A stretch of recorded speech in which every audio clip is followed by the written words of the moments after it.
BPSC, UPPSC और किसी भी स्टेट पीएससी के लिए इनफैक्ट करंट अफेयर्स हम लोग इस चैनल पे कवर कर रहे हैं जून 2025 से लेके ऑनवर्ड्स। दैट मीन्स अभी तक हमने जून 2025 से लेके जुलाई 2026 तक का नोट्स आपको कंप्लीटली दे दिया है संगम प्रोग्राम में, आईएएस कॉरिडोर ऐप पे, जो कि एंड्रॉयड आईओएस दोनों पे अवेलेबल है।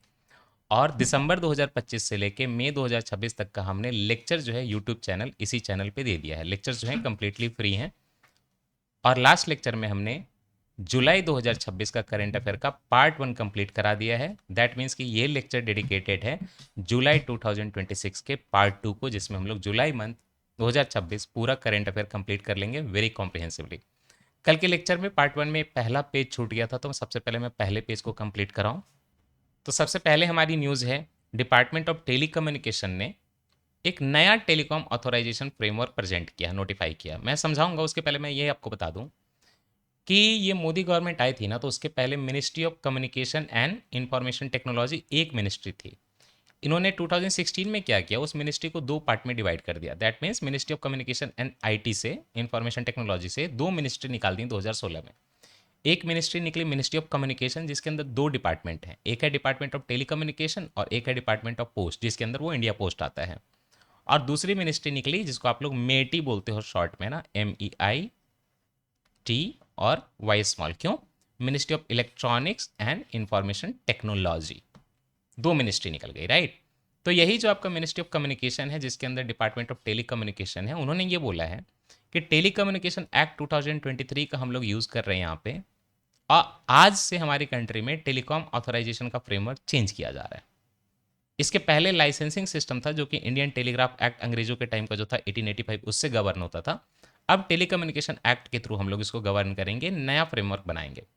अब इससे ओवरऑल मुद्दा क्या है, बस इतना समझ लीजिए कि ईज ऑफ डूइंग बिजनेस बढ़ाना है, और नई टेक्नोलॉजी आ रही है, इंटरनेट ऑफ थिंग्स, एआई, उसके हिसाब से हमें जो है टेलीकॉम का ऑथोराइजेशन करना है। क्या होता है टेलीकॉम का ऑथोराइजेशन? इंडिया में जैसे एयरटेल है, जियो है और वोडाफोन है, वोडाफोन आइडिया है, तो इनको इंडिया में ऑपरेट करने के लिए ऑथोराइजेशन चाहिए। इसी चीज़ को हम लोग कहते हैं कि हाँ आप यहाँ पे चला सकते हो। जैसे एयरलाइंस को ऑथोराइजेशन चाहिए, उसी तरह से टेलीकॉम ऑपरेटर को भी ऑथोराइजेशन चाहिए। तो टेलीकॉम ई सर्विसेज पोर्टल बनाया जा रहा है, जो कि वन स्टॉप प्लेटफॉर्म बनेगा। वहाँ पे कोई भी अप्लाई कर सकता है इस तरह का टेलीकॉम सेक्टर में आने के लिए, माइग्रेट कर सकता है, मैनेज कर सकता है टेलीकॉम के ऑथोराइजेशन को। लेकिन याद रखिएगा कि सबके रूल अलग अलग हैं। अलग अलग रूल हैं मशीन टू मशीन सिस्टम के, अलग अलग रूल हैं आपके एंटरप्राइज कम्युनिकेशन सर्विसेज के। एंटरप्राइज मतलब किसी कंपनी का। इन फ्लाइट, फ्लाइट में भी मैरी टाइम कनेक्टिविटी अलग है। प्राइवेट टेलीकॉम नेटवर्क होता है कि टाटा का अपना अलग से नेटवर्क है टाटा के एम्प्लॉय के लिए, जिसको कैप्टिव बोलते हैं। जैसे कैप्टिव कोल होता है, वो क्या होता है, टाटा जो है ऐसा कोल निकालेगी जो खाली टाटा यूज़ करेगी। एनीवे anyway, इसके साथ यहाँ पे ये मेंशन किया हुआ है कि पीएम वानी के लिए भी अलग से रूल। ये पीएम वानी मेरा पढ़ाने का यहाँ पे मुद्दा है। क्वेश्चन इस तरह के बनते हैं, पीएम वानी क्या है? Prime minister WiFi access network interface. ये गवर्नमेंट ऑफ इंडिया का इनिशिएटिव है कि रूरल एरिया में हम लोग गरीब लोगों को, रिमोट एरिया में अफोर्डेबल हाई स्पीड इंटरनेट की कनेक्टिविटी वाईफाई के थ्रू दे सकें। तो क्या हम हर घर में वाईफाई लगाएंगे? नहीं, पब्लिक वाईफाई नेटवर्क बनेगा और उसके लिए वाईफाई एक्सेस पॉइंट क्रिएट किए जाएंगे, वैप जिसको हम बोलते हैं, पब्लिक डेटा ऑफिस के थ्रू, सरकार के थ्रू। तो सरकार क्या खुद का इंटरनेट देगी? नहीं, ये ना ओपन आर्किटेक्चर सिस्टम है। तो चाहे एयरटेल हो, चाहे जियो हो, चाहे वोडाफोन हो, वो सारे ना अपने मल्टीपल सर्विस प्रोवाइडर वहाँ पे अपने ऑफर करेंगे सर्विसेज, और सरकार को हेल्प करेंगे एक सिंगल प्लेटफॉर्म से। अच्छा, एक कॉन्सेप्ट ये समझा दूं कि टेलीकॉम ऑथोराइजेशन अलग चीज़ होती है, स्पेक्ट्रम अलग चीज़ होता है। इंटरनेशनल इंटरनेशनल टेलीकॉम अथॉरिटी जो है वो स्विट्जरलैंड में बैठती है, यूनाइटेड नेशन का। वो पूरी दुनिया में डिसाइड करती है कि 5G के हिसाब से स्पेक्ट्रम क्या होना चाहिए, आगे 6G आएगा उसके हिसाब से स्पेक्ट्रम क्या होना चाहिए। और उसके बाद जो ये डिपार्टमेंट ऑफ टेलीकम्युनिकेशन है, वो अलग अलग कंपनी को स्पेक्ट्रम का बंटवारा करता है, बेचता है। तो स्पेक्ट्रम का बंटवारा करना अलग बात है, सेक्टर में एंट्री लेने के लिए ऑथोराइजेशन अलग बात है। तो टेलीकॉम ऑथोराइजेशन लेने का मतलब ये नहीं है कि ऑटोमेटिकली आपको जो स्पेक्ट्रम के राइट भी मिल जाएंगे। स्पेक्ट्रम के राइट के लिए आपको सेंट्रल गवर्नमेंट के पास जाना पड़ेगा, और वहाँ उसके हिसाब से जो है आपको एलोकेशन दिया जाएगा पैसे लेके। अच्छा, सेंटर देखता है कि लद्दाख में बहुत ज़्यादा प्रोटेस्ट हो रहे थे, खास करके एक टाइम पे सोनम वांगचुक भी थे, जिसके अंदर उनको, जिसके कारण उनको प्रिवेंटिव डिटेंशन में डाला गया, कि वो लद्दाख को बोल रहे थे कि 6th शेड्यूल में डाल दीजिए। तो सेंटर तैयार नहीं है। सेंटर का मुद्दा ये है कि अगर ये 6th शेड्यूल में आ गया तो सब प्रोजेक्ट के लिए लैंड वगैरह की जहाँ जरूरत पड़ेगी, और वो डिफेंस के लिए बहुत इंपॉर्टेंट है, बॉर्डर का एरिया है, चाइना का वहाँ पे क्लेम है, तो कल को ये हो सकता है कि अप्रूवल में इतना टाइम लगे सिक्स शेड्यूल के कारण कि शायद इंफ्रास्ट्रक्चर डेवलप ना हो सके ठीक से। तो सेंटर कह रहा है कि हम वो तो नहीं कर सकते सिक्स शेड्यूल, लेकिन एक काम करिए, जैसे कई सारे स्टेट के लिए आर्टिकल 371, 371 ए बी ऐसे करके ढेर सारे आर्टिकल है ना, मिजोरम, नागालैंड, महाराष्ट्र, गुजरात के लिए, उस तरह का सिस्टम ला देते हैं। तो प्रपोजल है, ये फाइनलाइजेशन नहीं है। सिक्स शेड्यूल को छोड़ दो, आप एक सुई जेनरस सिस्टम बनाओ। सुई जेनरस मतलब क्या होता है, खुद से उत्पन्न नए तरीके का गवर्नेंस मॉडल बनाओ। और यहां पे लिखा हुआ अंडर 371 नहीं, 371 एक आर्टिकल है और 371 है किसके लिए, special fund and development board बनाए जाए Vidarbha and Marathwada and rest of Maharashtra और गुजरात के लिए। उसी तरह से 371 ए जो है वो नागा लोगों के लिए है कि उनके social practices, customary law and land ownership जो है प्रोटेक्टेड रहे। तो इसी तरह का इनका भी एक सिस्टम ला दिया जाए 371 समथिंग करके, कैपिटल लगा के उसमें, है ना, एच आई कुछ भी लगा देंगे, और उसके बाद जो है उनको सिक्स शेड्यूल की जगह इस तरह का प्रोटेक्शन दे दें। तो इससे उनके tribal culture, land right protect हो सकेंगे, जस्ट लाइक जैसे नागालैंड, मिजोरम के प्रोटेक्ट होते हैं। अब इसमें एक और फायदा है, सरकार कह रही कि अगर आप ये सिस्टम लेकर आओगे तो आपका आज तक का जो गवर्नेंस चलता है, मैं आगे पढ़ाऊंगा, हिल डेवलपमेंट काउंसिल होता है उसके लिए, तो वो बहुत ब्यूरोक्रेटिक होता है। अब इसमें क्या होगा कि डेमोक्रेटिकली इलेक्टेड लेजिस्लेटिव बॉडी बनेगी यूनियन टेरिटरी लेवल की, और आज का जो एडमिनिस्ट्रेटिव स्ट्रक्चर है जो कि काफी ज्यादा ब्यूरोक्रेटिक इन नेचर है, उसकी जगह पे हम ये लेकर आएंगे। बट लद्दाख में पहले से कोई सिस्टम नहीं है क्या? बिल्कुल है। मैं बताता हूँ, 1995 का एक्ट है, उसके थ्रू लद्दाख ऑटोनोमस हिल डेवलपमेंट काउंसिल का कॉन्सेप्ट है, LAHDC, लद्दाख ऑटोनोमस हिल डेवलपमेंट काउंसिल। पहले ये ओनली लेह के लिए था, बाद में 2003 में ये करगिल के लिए भी कर दिया गया। उस टाइम पे लेह एंड करगिल दो ही डिस्ट्रिक्ट थे पूरे के पूरे लद्दाख में। लेकिन रिसेंटली क्या है कि 5 नए डिस्ट्रिक्ट बने हैं, मैं बता दूं आपको लद्दाख में।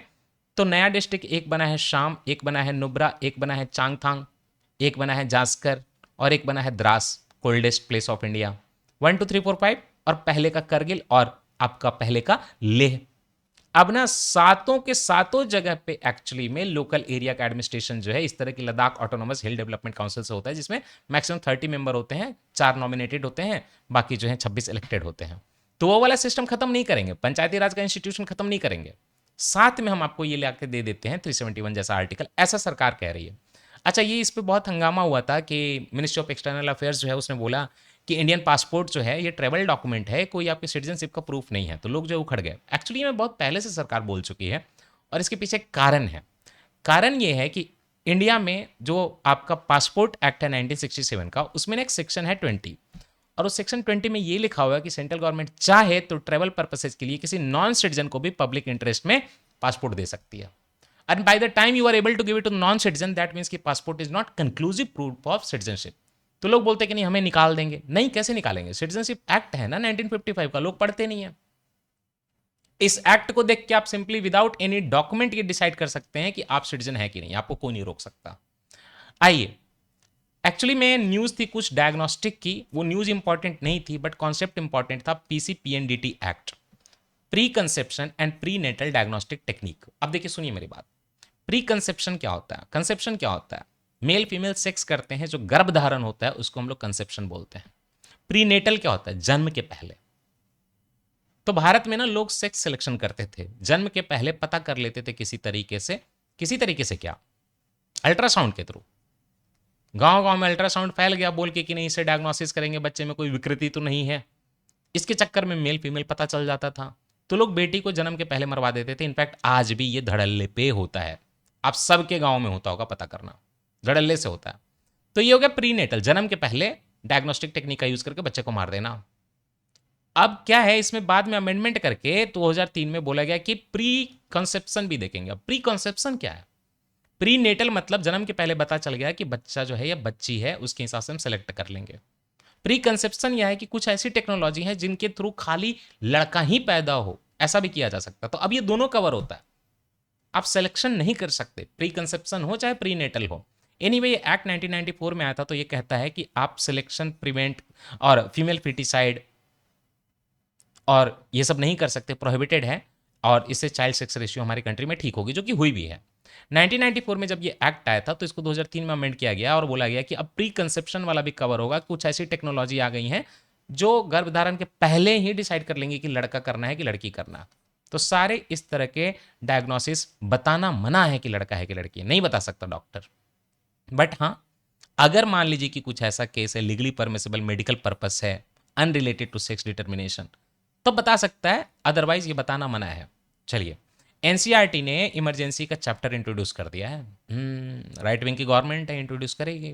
क्लास 9 के टेक्स्ट बुक में national council of education research and training NCERT ने बोला कि आज तक इमरजेंसी क्यों नहीं हम डालेंगे। 1975 1977 हमारी कंट्री में इमरजेंसी लगी थी। ये क्लास 9 का सोशल साइंस का जो बुक है ना, understanding society India and beyond, उसमें डाला गया है। बाय द वे, इमरजेंसी 25 जून 1975 को इंदिरा गांधी ने प्रोक्लेम करवाई थी प्रेसिडेंट के थ्रू, और उसका ग्राउंड था इंटरनल डिस्टर्बेंस, और ये कंटिन्यू हुआ था मार्च 1977 तक। इस बीच में लोकसभा एक्सटेंड किया गया था। और दूसरी बात ये जानने की है कि इंटरनल डिस्टर्बेंस का जो मुद्दा है वो 44th अमेंडमेंट 1978 के थ्रू चेंज कर दिया गया और आर्म्ड रिबेलियन डाल दिया गया। तो इंटरनल डिस्टर्बेंस के बेसिस से नेशनल इमरजेंसी नहीं हो सकती। ये पेज एक मिसिंग था, तो ये मैंने कवर करा दिया। अब आगे चलते हैं। निपुण Bharat mission and foundational learning. Foundational learning समझते हैं, एकदम बचपन की लर्निंग, अरिथमेटिक, लैंग्वेज पे कमांड। हमारी कंट्री में एक निपुण भारत मिशन आया था 2021 में। तो 2026 की जुलाई में इसके 5 साल हो गए, तो इसका रिव्यू किया गया और देखा गया कि क्या फाउंडेशनल लर्निंग में सुधार हुआ है। दूसरी बात, ये भी डिसीजन लिया गया कि अभी तक हम लोग खाली क्लास 3 तक फोकस कर रहे थे, क्लास 3 के ऊपर भी हम फाउंडेशनल लर्निंग पे फोकस करें एंड ओवरऑल विकसित भारत बनाए। नेशनल एजुकेशन पॉलिसी जो 2020 में हमारी कंट्री में आई है, इसका मैंने पूरा पहले का पॉलिसी वगैरह भी पढ़ा दिया आपको याद होगा। तो इसने बोला था कि फाउंडेशनल लिटरेसी हमारी कंट्री में बहुत बड़ी प्रॉब्लम है। न्यूमरेसी मतलब लोग ना कैलकुलेट नहीं कर पाते, नंबर नहीं समझ पाते, पढ़ नहीं पाते। यही चीज़ जो है असर रिपोर्ट में भी रहता है कि लोगों की लिटरेसी और न्यूमरेसी में प्रॉब्लम है। तो इसको हम लोग फाउंडेशनल लिटरेसी एंड न्यूमरेसी बोलते हैं, एफएलएन। एफएलएन हमारी कंट्री में बहुत खराब है। अगर मैं इंस्टाग्राम पे एक वीडियो डालूँ ना, उस पर ढेर सारे टेक्स्ट लिख दूँ और अच्छे से चीज़ों को एक्सप्लेन कर दूँ, लोग नहीं पढ़ पाते। नीचे कमेंट सेक्शन में आपको जो है कुछ कुछ लिख देंगे उठ पटांग, बट ये वो नहीं पढ़ पाते। इतनी ज़्यादा प्रॉब्लम है, कॉलेज गोइंग स्टूडेंट्स जो है पढ़ नहीं पाते। तो हाईएस्ट प्रायोरिटी स्कूल एजुकेशन में जो है इसको दिया जाए, और 5 करोड़ एलिमेंट्री स्कूल चिल्ड्रन जो है हमारे कंट्री में, उनको रीडिंग एंड न्यूमरेसी स्किल में प्रॉब्लम है, ऐसा नेशनल एजुकेशन पॉलिसी ने बोला था। तो निपुण भारत मतलब क्या है? National initiative for proficiency in reading with understanding and numeracy. 2021 में लॉन्च हुआ था, मिनिस्ट्री ऑफ एजुकेशन ने लॉन्च किया था समग्र शिक्षा स्कीम के अंदर, और इसी को 5 साल पूरे हो गए हैं। ये ओवरऑल मिशन जो है आपका नेशनल एजुकेशन पॉलिसी 2020 के ऑब्जेक्टिव के साथ मिलकर काम करता है, जिसका एक ऑब्जेक्टिव है फाउंडेशनल लिटरेसी एंड न्यूमरेसी सुधारना है हमारे कंट्री में। टारगेट ग्रुप क्या है? It covers children aged 3 to 9 years from Bal Vatika to grade 3। लेकिन अब हम ग्रेड 3 के ऊपर भी देखेंगे, क्योंकि लोग कॉलेज के स्टूडेंट नहीं कर पा रहे, तो 5वीं 6ठी तो हम लोग समझना ही पड़ेगा। अच्छा, ग्रेड स्पेसिफिक लर्निंग आउटकम जो है एफएलएन के टारगेट में प्रिस्क्राइब होते हैं। एफएलएन के टारगेट जो है लक्ष्य कहलाते हैं। जैसे सेकंड क्लास के बच्चे का क्या लक्ष्य होना चाहिए, राइट? मदर टंग में एजुकेशन देने की कोशिश की जा रही है। मोबाइल फोन मैन्युफैक्चरिंग स्कीम हमारी कंट्री शुरू कर रही है। आज तक हम मोबाइल फोन मैन्युफैक्चरिंग नहीं कर पा रहे, तो मोबाइल फोन मैन्युफैक्चरिंग स्कीम में 62,500 करोड़ रुपए खर्च करने की बात है, और ये 5 साल का स्कीम है, 2026 से 2031 तक के लिए। प्रधानमंत्री कृषि सिंचाई योजना जो है उसको 10 साल पूरे हो गए हैं। पीएम केएसवाई लॉन्च हुआ था 2015 में, आज 2025 में पिछले साल उसके 10 साल पूरे हो गए हैं। तो अब देखते हैं ये क्या है। सेंट्रली स्पॉन्सर्ड कोर स्कीम है, मतलब कि सेंटर इसमें 60:40 नॉर्मल स्टेट के साथ शेयर करता है पैसा, और अगर ईस्टर्न स्टेट्स है, नॉर्थ ईस्ट वाले या फिर हिमालयन स्टेट है, तो 90:10 देता है। यूनियन टेरिटरीज में तो सेंटर की ही फंडिंग होगी। याद रखिएगा, ये जो स्कीम आई थी ना, प्रधानमंत्री कृषि सिंचाई योजना, तो ऐसा नहीं कि पहले से स्कीम नहीं था। पहले का एक एक्सेलरेटेड इरिगेशन बेनिफिट प्रोग्राम हमारी कंट्री में चल रहा था, AIBP। एक इंटीग्रेटेड वाटरशेड मैनेजमेंट प्रोग्राम चल रहा था, and on farm water management चल रहा था। इन तीनों स्कीम को मर्ज करके प्रधानमंत्री कृषि सिंचाई योजना लाया गया। इसके 2 अप्रोच हैं, एक है जल संचय, हम इसमें वाटर कंजर्वेशन करते हैं, और एक है जल सिंचन, सींचना मतलब एफिशिएंट इरिगेशन। एक एक ड्रॉप जो है जाके प्लांट के रूट पे गिरे, वेस्ट ना हो। इसके लिए बजट का आउटले जो है रिसेंटली 2026-27 के लिए लगभग 6500 करोड़ का किया गया है। तो एक तो इसका component accelerated irrigation benefit programme ही है, कि जितने भी बड़े बड़े डैम थे, इरिगेशन प्रोजेक्ट थे, उसको हम जल्दी जल्दी कंप्लीट कर लें। दूसरा है modernisation of command area development and water management, modernisation of command area development and water management 2025-26। इसमें हम लोग लास्ट माइल डिलीवरी देंगे इरिगेशन का, पाइप सिस्टम के थ्रू, माइक्रो इरिगेशन के थ्रू। देन हर खेत को पानी, मतलब इरिगेशन की फैसिलिटी जो है सरफेस वाटर के थ्रू, कैनाल वगैरह के थ्रू या ग्राउंड वाटर के थ्रू हर खेत तक पहुंच जाए। एंड वाटर शेड डेवलपमेंट हो, सॉइल एंड वाटर जो है कंजर्वेशन हो, एंड सस्टेनेबल मैनेजमेंट हो, रेनफेड एरियाज का वाटर शेड का डेवलपमेंट हो। पूरा का पूरा वाटर शेड मतलब क्या होता है? पूरा पानी का संयंत्र पूरे एरिया का इंक्लूड कर लीजिए। पर drop more crop, drip irrigation करिए, स्प्रिंकलर से पानी डालिए, पानी वेस्ट नहीं हो, एफिशिएंट यूटिलाइजेशन हो। एंड ओवरऑल ये जो है पूरा का पूरा सिस्टम पर ड्रॉप मोर क्रॉप ये सारा जो है प्रधानमंत्री कृषि सिंचाई विकास योजना में डाला गया 2022-23 में। माइक्रो इरिगेशन फंड भी क्रिएट किया गया नाबार्ड के अंदर इसके लिए, और इसमें असिस्टेंस का पैटर्न है। जो स्मॉल एंड मार्जिनल फार्मर है उनको हम 55% देते हैं और अदर फार्मर को 45% देते हैं असिस्टेंस। एक सुमन रोड मैप है 2030 का, ये क्या है? हमारी जो ministry of health and family welfare है उनका लॉन्च किया गया है सुमन रोड मैप 2030 का। और ये कब लॉन्च हुआ आपको पता है? 16वें नंबर का कॉन्फ्रेंस चल रहा था, conference of the central council of health and family welfare. ये कॉन्फ्रेंस इंपॉर्टेंट नहीं है, but Suman road map ministry of health and family welfare का है, इतना याद रखें, 2030 के लिए है। इसमें करेंगे क्या? हेल्थ केयर का जितना भी है अपना सेक्टर, उसमें मैटरनल एंड न्यू बॉर्न का हेल्थ हम लोग जो है अच्छे से करेंगे, जच्चा बच्चा जो है सुरक्षित रहे। इसके लिए रोड मैप जो है कहीं ना कहीं RMNCHA+N कॉन्सेप्ट पे है। ये क्या होता है?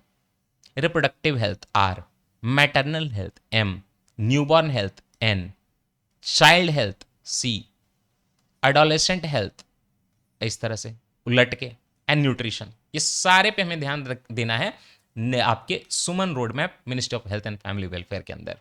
लाइफ साइकिल अप्रोच है, प्रेगनेंसी के पहले, प्रेगनेंसी के बाद, चाइल्ड बर्थ, पोस्टनेटल सब इसमें इंक्लूड होता है। और टाइम बाउंड इंटरवेंशन 130 डिस्ट्रिक्ट में भारत में ये पहले किया जाएगा, उसमें भी 13 जो है फोकस स्टेट हैं। तो क्या बिहार फोकस स्टेट में है? यस। प्राइम मिनिस्टर ने लॉन्च किया है विकसित उड़ान। देखिए उड़ान स्कीम उड़े देश का आम नागरिक पहले से चल रहा है, रीजनल कनेक्टिविटी स्कीम भी इसको बोलते हैं कि छोटे छोटे शहरों में भी फ्लाइट चल सके। अब विकसित उड़ान जो है उसी के ऊपर कह सकते हैं आपके उड़ान 2.0 है वो। मोदी जी ने लॉन्च किया विकसित उड़ान, राजस्थान से इसकी शुरुआत की, नया फेज है रीजनल कनेक्टिविटी स्कीम का। तो जो उड़े देश का आम नागरिक है वो कब आया था आपको ये याद रखना पड़ेगा, 2016 में आया था। अफोर्डेबल, एक्सेसिबल, सबको उड़ाना है। द स्कीम जो है 26 से 36 तक चलेगा, तो 10 साल के लिए आया है उड़ान का। ये वाला विकसित उड़ान 10 साल के लिए आया है, 26 से आपके 36 तक के लिए। और इसमें 100 एयरपोर्ट और बनाए जाएंगे, और जहां भी अनसर्व्ड या अंडर सर्व्ड एयर स्ट्रिप बचे हुए हैं सबको रिवाइव कर दिया जाएगा। इसके लिए एनुअल असिस्टेंस जो है एयरपोर्ट के लिए 3 करोड़ की मैक्सिमम दी जाएगी, और अगर हेलीपैड बनाना है, हेलीपोर्ट बनाना है तो 0.9 करोड़ मतलब 90 लाख जो है दिया जाएगा, या फिर चाहे वाटर एरोड्रम बनाए हैं उसके लिए भी।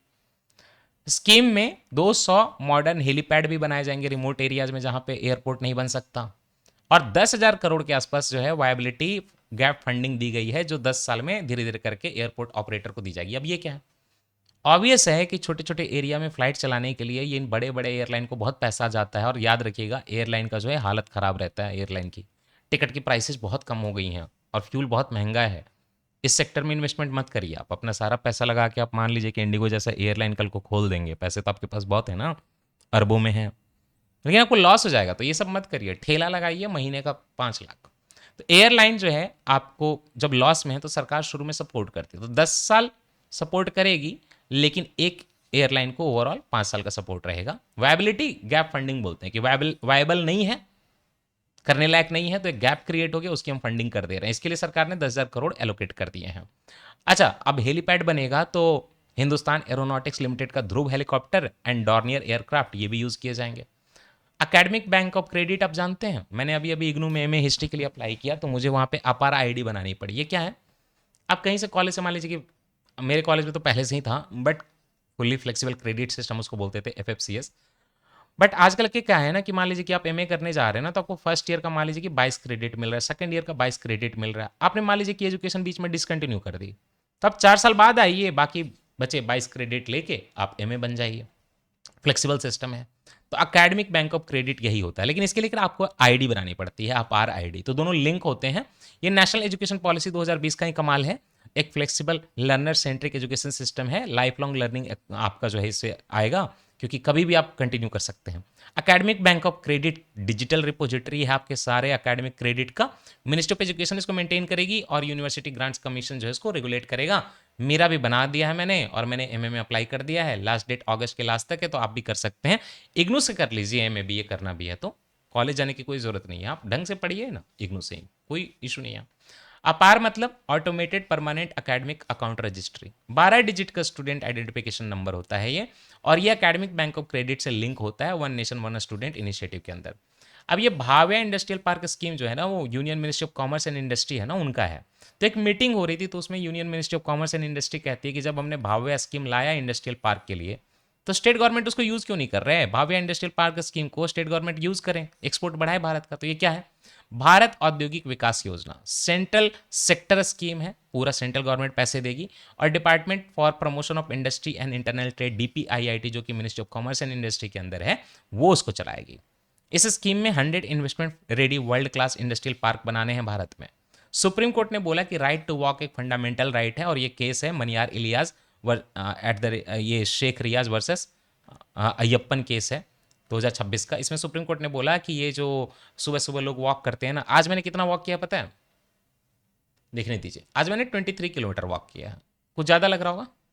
हाँ, कुछ ज़्यादा है। तो इतना आप मत करिए, बट आप 6 किलोमीटर वॉक करिए डेली, इतना मत करिए, ये इट्स टू मच। मैं भी ये हमेशा नहीं करूँगा, कुछ दिनों करके मैं फिर जो है अपने दूसरे डायरेक्शन में जाऊँगा। तो वॉक नहीं, रेजिस्टेंस ट्रेनिंग पे, तो इतना ठीक नहीं है, बट 6 किलोमीटर डेली वॉक करिएगा तो मन फ्रेश रहेगा, टाइम से नींद आएगी। तो right to walk on safe and clearly demarcated footpath is a fundamental right under article 19(1)(d), right to movement. ठीक है, उसके अंदर बोला है 19 के अंदर। किसान सारथी प्लेटफॉर्म क्या है? ये 2021 में लॉन्च किया था गवर्नमेंट ने। आज ये इंडिया का largest integrated digital agro advisory platform बना है। तो किसान को सारथी मतलब किसान को गाइडेंस देगा। ये initiative ministry of electronics and information technology के साथ साथ मिनिस्ट्री ऑफ एग्रीकल्चर का मिलके है। अच्छा, ये गिटचक नाकना क्या है? गिटचक नाकना क्या है मैं बताता हूँ। दुनिया में ना क्या स्पेसीज होती हैं, फ्रेश वाटर रेप फिंड फिश होती है। रेप फिंड, फिंड मतलब आप समझते हो ना, अरे चोइया ray finned fish freshwater fish होती है। असम के कुएं को जब खोदा गया तो उसके अंदर से निकला ये न्यूली आइडेंटिफाइड जेनस है। इस जेनस में एक ही स्पेसीज है, और ये ब्लाइंड फिश भी लोकली बोली जाती है। ग्राउंड वाटर के एक्विफर होते हैं ना, कुएं वगैरह में रहती है, बट ये सिंगल स्पेसीज पहली बार पाया गया। गिटचक is a genus of freshwater ray finned fish. The genus includes only one species, गिटचक नाकना। ये फिश डिस्कवर किया गया असम के कुएं के अंदर। Codex commission adopts global standard for three spices.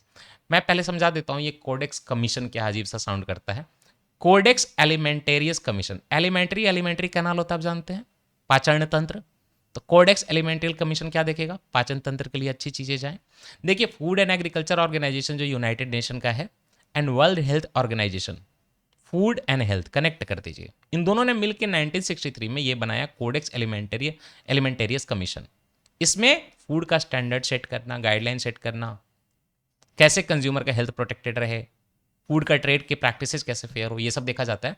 तो यही जो कोडेक्स एलिमेंटेरियस कमीशन है, जिसको इस्टेब्लिश किया था फूड एंड एग्रीकल्चर ऑर्गेनाइजेशन के साथ साथ वर्ल्ड हेल्थ ऑर्गेनाइजेशन ने, उसने ग्लोबल स्टैंडर्ड बनाए हैं 3 स्पाइसेस के। और वो स्पाइसेस हैं लार्ज कार्डमम, कोरिएंडर धनिया, है ना, एंड वनीला के, राइट। ये जेनेवा स्विट्जरलैंड में इसका मीटिंग हो रहा था 49th वाला, वहां पे इन्होंने इसके स्टैंडर्ड बनाए। यूएस मिलिट्री ने एक मैंडेटरी टेस्टोस्टेरोन की स्क्रीनिंग चालू की है। 30 साल के ऊपर अगर हो गए तो टेस्टोस्टेरोन चेक होगा। क्यों कर रहे हैं चेक? आपको कॉन्सेप्ट जानना है। एक्चुअली में टेस्टोस्टेरोन खाली सेक्स नहीं, ये मेल सेक्स हार्मोन किसी मेल को मसल के डेवलपमेंट में भी हेल्प करता है, बोन का ग्रोथ भी करवाता है, फर्टिलिटी तो मेंटेन करता ही है, आरबीसी का बढ़िया प्रोडक्शन होता है, सेक्सुअल फंक्शन होता है, मूड भी बढ़िया रहता है। अगर ये सब नहीं है तो नाचने लगेगा वॉर में, पेड़ पे चढ़ के ही। 250वीं एनिवर्सरी हो गई यूएस के इंडिपेंडेंस की। आपको खाली जानना है कि 4 जुलाई को मनाई जाती है। डिक्लेरेशन ऑफ इंडिपेंडेंस इनका 1776 में हुआ था। 65 साल पूरे हो चुके हैं अंटार्कटिक ट्रीटी को। देखिए, ग्लोब पे यहाँ पे आर्कटिक है, यहाँ पे अंटार्कटिक है। मैं पहले बता दूं, अंटार्कटिक में जमीन है अच्छी खासी, आर्कटिक में ऐसा कुछ जमीन नहीं है। थोड़े बहुत आइलैंड है जो किसी की कंट्री का पार्ट है, बट अंटार्कटिका किसी का नहीं है, इसका कोई मालिक नहीं है। फर्क ये है, आर्कटिक में मालिक हैं। मालिक कौन है? आर्कटिक काउंसिल वाले, आगे मैं पढ़ाऊंगा वो भी, मैं आर्कटिक भी नहीं छोड़ूंगा, डोंट वरी। तो अंटार्कटिक ट्रीटी के 65 साल क्यों पूरे हुए कि 1961 में ये आया था, 2026 में 65 साल हो गया। ये ट्रीटी जो आई अंटार्कटिक ट्रीटी, तो उसके हिसाब से ये हुआ कि पूरे ग्लोब में जो 60 डिग्री के नीचे का लैटिट्यूड है साउथ का, वो पीस साइंस के लिए रहेगा, उस पर कोई लैंड का क्लेम नहीं कर सकता, कोई मिलिट्री एक्टिविटी नहीं होगी, कोई न्यूक्लियर एक्टिविटी नहीं होगी। और इसी अंटार्कटिक ट्रीटी में एक 1991 में प्रोटोकॉल आता है जिसको कि स्पेन का कैपिटल मैड्रिड प्रोटोकॉल बोलते हैं। बोला कि अंटार्कटिका जो है आज से नेचुरल रिजर्व है और कोई भी कमर्शियल माइनिंग वहां पे नहीं होगी, भले वहां पे सोना मिल जाए, आप नहीं कर सकते। इंडिया भी इसका पार्ट है, इंडिया इनफैक्ट लंबे टाइम से यहाँ पे पार्टिसिपेट कर रहा है। और इंडिया का यहाँ पे पार्टिसिपेशन क्या होता है, रिसर्च स्टेशन होते हैं। अगर अंटार्कटिका का क्लाइमेट चेंज हो गया ना तो समझ लो कि ग्लोब का क्लाइमेट चेंज हो जाएगा, तो रिसर्च होता है वहां पे। और वो रिसर्च, वो पार्टिसिपेशन इंडिया का मेंटेन करता है NCPOR, national centre for polar ocean research. ये गोवा में है, दिल्ली में नहीं है। NCPOR ministry of earth sciences के अंदर आता है, मिनिस्ट्री ऑफ क्लाइमेट के अंदर नहीं आता। जितना भी इस तरह का रिसर्च होता है ना, वो सारे मिनिस्ट्री ऑफ अर्थ साइंसेज के अंदर आते हैं। इन्होंने अपना रिसर्च स्टेशन क्या बनाया, मैत्री भारती अंटार्कटिका में। क्या एनसीपीओआर ने आर्कटिक में रिसर्च स्टेशन बनाया? हाँ, हिमाद्री नाम है उसका। तो आर्कटिक वाला कहां पे, स्वालबार्ड में है। स्वालबार्ड किसका पार्ट है, नॉर्वे का पार्ट है। इंडिया का एक फ्लैगशिप पोलर रिसर्च वेसल भी है जो पोलर रीजन में जाता है, सागर कन्या, उसको भी एनसीपीओआर देखता है 2013 से। एनसीपीओआर जो है हिमालयन ग्लेशियर का मेल्टिंग भी चेक करता है, क्योंकि उसकी एक्सपर्टीज है। हिमालयन ग्लेशियर को थर्ड पोल बोलते हैं। इसके लिए एक हाई एल्टीट्यूड स्टेशन हिमांश जो है हिमाचल प्रदेश में लगाया गया है एनसीपीओआर के थ्रू।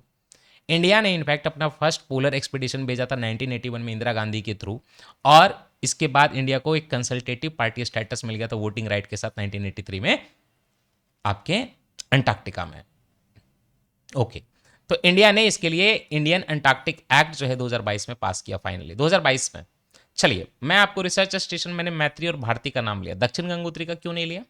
सबसे पहले दक्षिण गंगोत्री रिसर्च स्टेशन हमारा बना साउथ पोल में अंटार्कटिका में 1983 में, बट 1990 में ये खराब हो गया एक्चुअली। फर्स्ट बेस यही था, आइस के अंदर दब गया। बट आज इसको हम लोग सप्लाई वगैरह के लिए यूज़ करते हैं, ट्रांजिट के लिए यूज़ करते हैं, उसमें भी रहते हैं, बट रिसर्च नहीं होता। 1989 में हमने मैत्री भेजा। मैत्री भेजा क्या, रिसर्च स्टेशन इस्टेब्लिश किया, एक रॉकी स्किरमैकर ओएसिस है वहाँ पे। और ये fresh water, India's build fresh water source यहाँ पे लेक प्रियदर्शनी, हाँ प्रियदर्शनी, किनका नाम है आपको पता होगा। फिर भारतीय रिसर्च स्टेशन 2012 में हमने एक्टिवेट किया यहाँ पे, मॉडर्न ऑटोमेटेड फैसिलिटी यहाँ पे जो है, ये मैत्री के पास एक लारसेमान हिल है वहाँ पे लोकेटेड है। तो मैत्री भारती जो है वहाँ पे आपस में, मतलब मैत्री भारती के बीच में दूरी 3000 किलोमीटर की, आप सोचो इतनी ज़्यादा दूरी। अच्छा, अब मोदी गवर्नमेंट कह रही है कि 2029 में हम लोग मैत्री 2 यहाँ पे स्टैब्लिश करेंगे, वो इको फ्रेंडली होगा। जब अंटार्कटिका की बात आ गई तो मैं बता दूं कि आर्कटिक रीजन में जो स्वालबार्ड मैंने बोला था अभी थोड़ी देर पहले, नॉर्वे का पार्ट, वहाँ पे ना ग्लोबल सीड वॉल्ट है। सीड वॉल्ट क्या है पता है, दुनिया भर में हर प्लांट के सीड हैं, सबका एक डुप्लीकेट वहाँ पे एक अंडरग्राउंड फैसिलिटी में स्पिट्सबर्गेन आइलैंड में डाला गया है। नॉर्वे के आर्कटिक आर्चिपेलागो है वो, वहाँ पे एक स्वालबार्ड नाम की जगह वहाँ पे। क्यों? मान लीजिए कि कल को कुछ नेचुरल डिजास्टर आ जाए, कैटास्ट्रॉपिक वार हो जाए, क्लाइमेट चेंज हो जाए, तो सबका सीड वहाँ पे रखा हुआ है, डुप्लीकेट सैंपल। 2008 में ये ओपन किया गया था, भारत ने भी रखा है यहाँ पे, ग्लोबल जीन बैंक है ये। इंडिया का अगर मैं बात करूं, अच्छा चलिए आर्कटिक की बात आ गई तो आपको एक चीज़ और बता दूं कि आर्कटिक में इंडिया का एक ऑब्जर्वर स्टेटस भी है, आर्कटिक काउंसिल में, सॉरी। तो आर्कटिक काउंसिल क्या है, ये है आर्कटिक काउंसिल। जो भी कंट्री का आर्कटिक रीजन में एरिया आता है, उन्होंने मिलकर ना एक ओटावा डिक्लेरेशन किया था 1996 में, और वहां से आर्कटिक काउंसिल स्टैब्लिश हुआ। कौन कौन सी कंट्री है, रशिया का बहुत बड़ा एरिया, तो रशिया आता है आर्कटिक काउंसिल में। अब ये देखिए ऊपर घुसा हुआ फिनलैंड, वो भी आता आर्कटिक काउंसिल में। स्वीडन घुसा, वो भी आता आर्कटिक काउंसिल में। नॉर्वे घुसा हुआ, वो भी आता आर्कटिक काउंसिल में। आइसलैंड का भी थोड़ा एरिया है तो वो भी आता है आर्कटिक काउंसिल में। ठीक है, स्वालबार्ड देखिए नॉर्वे का कितना ऊपर है, नॉर्वे यहाँ है, स्वालबार्ड यहाँ है, बट एनीवे स्वालबार्ड नॉर्वे का ही पार्ट है। देन छठे नंबर पे ग्रीनलैंड है, बट ग्रीनलैंड जो है डेनमार्क के अंदर आता है, डेनमार्क यहाँ पे है बट ग्रीनलैंड उसके अंदर आता है, तो डेनमार्क हो गया छठा। सातवां कनाडा का बहुत बड़ा एरिया। अमेरिका कैसे, अमेरिका का अलास्का तो ऊपर है। 8 कंट्री ने मिलकर ओटावा डिक्लेरेशन करके 1996 में आर्कटिक काउंसिल बनाया। इंडिया को वहां पे ऑब्जर्वर स्टेटस है, इंडिया की जमीन नहीं है तो भारत कुछ नहीं कर सकता, बट हाँ इंड आर्क ऑब्जर्वेटरी 2014 में यहाँ पे हमने रखी है। ये एक मल्टी सेंसर है, जमीन से जोड़ के यहाँ पे जो है अंदर पानी में डाला हुआ है, और एक फजॉर्ड के वाटर में है, ये कॉन्ग्सफजॉन फजॉर्ड करके है, उसके वाटर में डाला गया है। तो हम आर्कटिक का भी क्लाइमेट वगैरह चेक करते रहते हैं। शी लिप्स नाम से पता चलता है महिलाओं के लिए कुछ बात है, शी लिप्स मतलब एक छलांग लेना लाइफ में। तो शी लिप्स प्लेटफॉर्म जो है लॉन्च किया गया राष्ट्रीय ग्रामीण विकास सम्मेलन के दौरान दिल्ली में, और इसमें जो है वीमेन लेड जो रूरल एंटरप्राइज है ना, उनको विकसित ग्राम विकसित भारत के अंदर बढ़ावा देने की बात की गई है। मानस प्लेटफॉर्म आप जानते हैं, बहुत नशा वगैरह हो रहा है ना, तो आप अपने दोस्त जो है उसका नशा करता है ये बता सकते हैं सरकार को। पब्लिक पार्टिसिपेशन होता है। मानस एक technology enabled national narcotics reporting and counselling platform है। तो अगर आपका दोस्त करता है नशा तो आप मादक पदार्थ निषेध आसूचना केंद्र, आसूचना है ये, असूचना नहीं है, आसूचना केंद्र पे शिकायत कर सकते हैं और ये एक नेशनल नारकोटिक्स हेल्पलाइन की तरह काम करेगा। और ये 2024 में लॉन्च हुआ था नारकोटिक्स कंट्रोल ब्यूरो के थ्रू, जो कि मिनिस्ट्री ऑफ होम अफेयर्स के अंदर आता है बाय द वे। ई सारस प्लेटफॉर्म क्या है? ई सारस एक डिजिटल प्लेटफॉर्म है जहां पे women led entrepreneurship, rural livelihood, wider market access उनको मिलेगा। मतलब वीमेन के जो आपके सेल्फ हेल्प ग्रुप है ना, उनसे जो प्रोडक्ट बनेगा ना वो डायरेक्टली कंज्यूमर तक कनेक्ट हो जाएगा। इसके लिए ई सारस प्लेटफॉर्म है। समझ गए? Okay. Ministry of rural development ने इसको डेवलप किया है, इस ई कॉमर्स प्लेटफॉर्म को। वहां पे महिलाएं अपना सेल्फ हेल्प ग्रुप का सामान बेच सकते हैं कंज्यूमर को। ये ओवरऑल डे एनआरएलएम के अंदर है, मतलब दीनदयाल अंत्योदय योजना नेशनल रूरल लाइवलीहुड मिशन के अंदर है ई सारस प्लेटफॉर्म। दिल्ली का इलेक्ट्रिक व्हीकल पॉलिसी 2.0 कहता है कि 30% इलेक्ट्रिफिकेशन दिल्ली के टोटल व्हीकल फ्लीट का 2030 तक कर देना है। इजी। इंडिया का फर्स्ट नाइट सफारी बनाने की सुप्रीम कोर्ट ने मंजूरी दे दी है उत्तर प्रदेश गवर्नमेंट को। और ये नाइट सफारी जूलॉजिकल पार्क में बनेगा, जिसको बोलेंगे हम कुकरेल रिजर्व फॉरेस्ट, जो कि लखनऊ में है। इस तरह से भारत जो है नाइट सफारी वाला 5वां कंट्री बन जाएगा। इसके पहले सिंगापुर, थाईलैंड, चाइना, इंडोनेशिया में इस तरह का नाइट जंगल सफारी है। सेंटर ने पैराक्वाड डाइक्लोराइड, जो एक इंसेक्टिसाइड होता है, हाँ हर्बिसाइड होता है कह लीजिए, वीड वगैरह को मारने के लिए, तो सेंटर ने इसको ना बैन कर दिया पैराक्वाड डाइक्लोराइड को, क्योंकि बहुत खराब था एनिमल ह्यूमन दोनों के लिए। इसके लिए इंसेक्टिसाइड एक्ट 1968 का यूज किया गया है, सेक्शन 27 का, ह्यूमन एनिमल हेल्थ का प्रोटेक्शन होगा। ये बहुत अच्छा ऐसे तो हर्बिसाइड है ना, लेकिन ये नॉन सेलेक्टिव है, तो सारे को मार देता है हर्ब वगैरह को, तो एनिमल हेल्थ के लिए भी अच्छा नहीं है और कंजम्पशन हो जाए ह्यूमन हेल्थ के लिए भी अच्छा नहीं है। एक बता दूं कि एक पैरट का बोरना वायरस 4 करके होता है, जो भी तोता वगैरह की फैमिली होती है ना, हम लोग उसको पिस्टियासिन बर्ड्स बोलते हैं, कोकैटो वगैरह सब इसमें आते हैं। तो इंडिया में ऐसा कभी भी पैरट बोरना वायरस 4 नहीं देखा गया था। फर्स्ट कंफर्म डिटेक्शन हुआ है, जेनेटिक कैरेक्टराइजेशन भी हमने उसका कर दिया पैरट बोरना 4 वायरस का। ये ना एक ऑर्थोबोरना वायरस है, बोरना वायरिडी फैमिली। तो बोरना वायरिडी इस तरह का नाम आए तो समझ लीजिएगा पैरट की बात हो रही है। फर्स्ट इन्वेस्टमेंट फ्रेंडलीनेस इंडेक्स बना रहे हैं हम लोग 2026 में, नीति आयोग ने रिलीज किया। और जब स्टेट की रैंकिंग की गई तो गुजरात को 1 नंबर पे, महाराष्ट्र को 2 नंबर पे, तमिलनाडु को 3 नंबर पे बोला गया इन्वेस्टमेंट फ्रेंडली इंडेक्स में। लोएस्ट में कौन है? बिहार है। उसके बाद झारखंड है लोएस्ट में। QS world future skill index 2027 का जो आया है, ये आया है क्वाकोरेली साइमंड्स के थ्रू, और इसमें इंडिया को पोजीशन मिली है 13वीं ग्लोबली। हाईएस्ट रैंक जो है इंडिया साउथ एशिया और लोअर मिडिल इनकम इकोनॉमी में जरूर है, लेकिन टॉप पे तो यूनाइटेड स्टेट्स, ऑस्ट्रेलिया और यूनाइटेड किंगडम है। यूएन सस्टेनेबल डेवलपमेंट रिपोर्ट 2026 की UN sustainable development solution network के थ्रू आई है, एसडीएसएन बोलते हैं। इंडिया की रैंक 94 है और इस एसडीजी इंडेक्स में, ये बहुत इंपॉर्टेंट है। और इंडिया ने अभी तक का हाईएस्ट एवर स्कोर लिया है 68.3 आउट ऑफ 100। तो टॉप पे वही है Finland, Sweden, Denmark. UDISE plus and performance grading index 2.0 आ गया है, ये मिनिस्ट्री ऑफ एजुकेशन का इनिशिएटिव है। यूडाइस प्लस 2025-26 रिपोर्ट के हिसाब से इंडिया में ड्रॉप आउट रेट जो है सेकेंडरी लेवल पे डिक्लाइन हुआ है, 7% रह गया है ना। और प्रिपरेटरी लेवल पे, मतलब क्लास 3 से 5 के बीच में ड्रॉप आउट रेट जो है 1.8% है। ग्रोस इनरोलमेंट रेशियो जो है सेकेंडरी लेवल पे इंक्रीज होकर 71.7% हो गया है। और student to teacher ratio, PTR, people to teacher ratio, जो नेशनल एजुकेशन पॉलिसी का फ्रेमवर्क है ना, उसके अंदर 30:1 का है, तो उतना मेंटेन है, मतलब उसके अंदर है, कोई दिक्कत की बात नहीं है।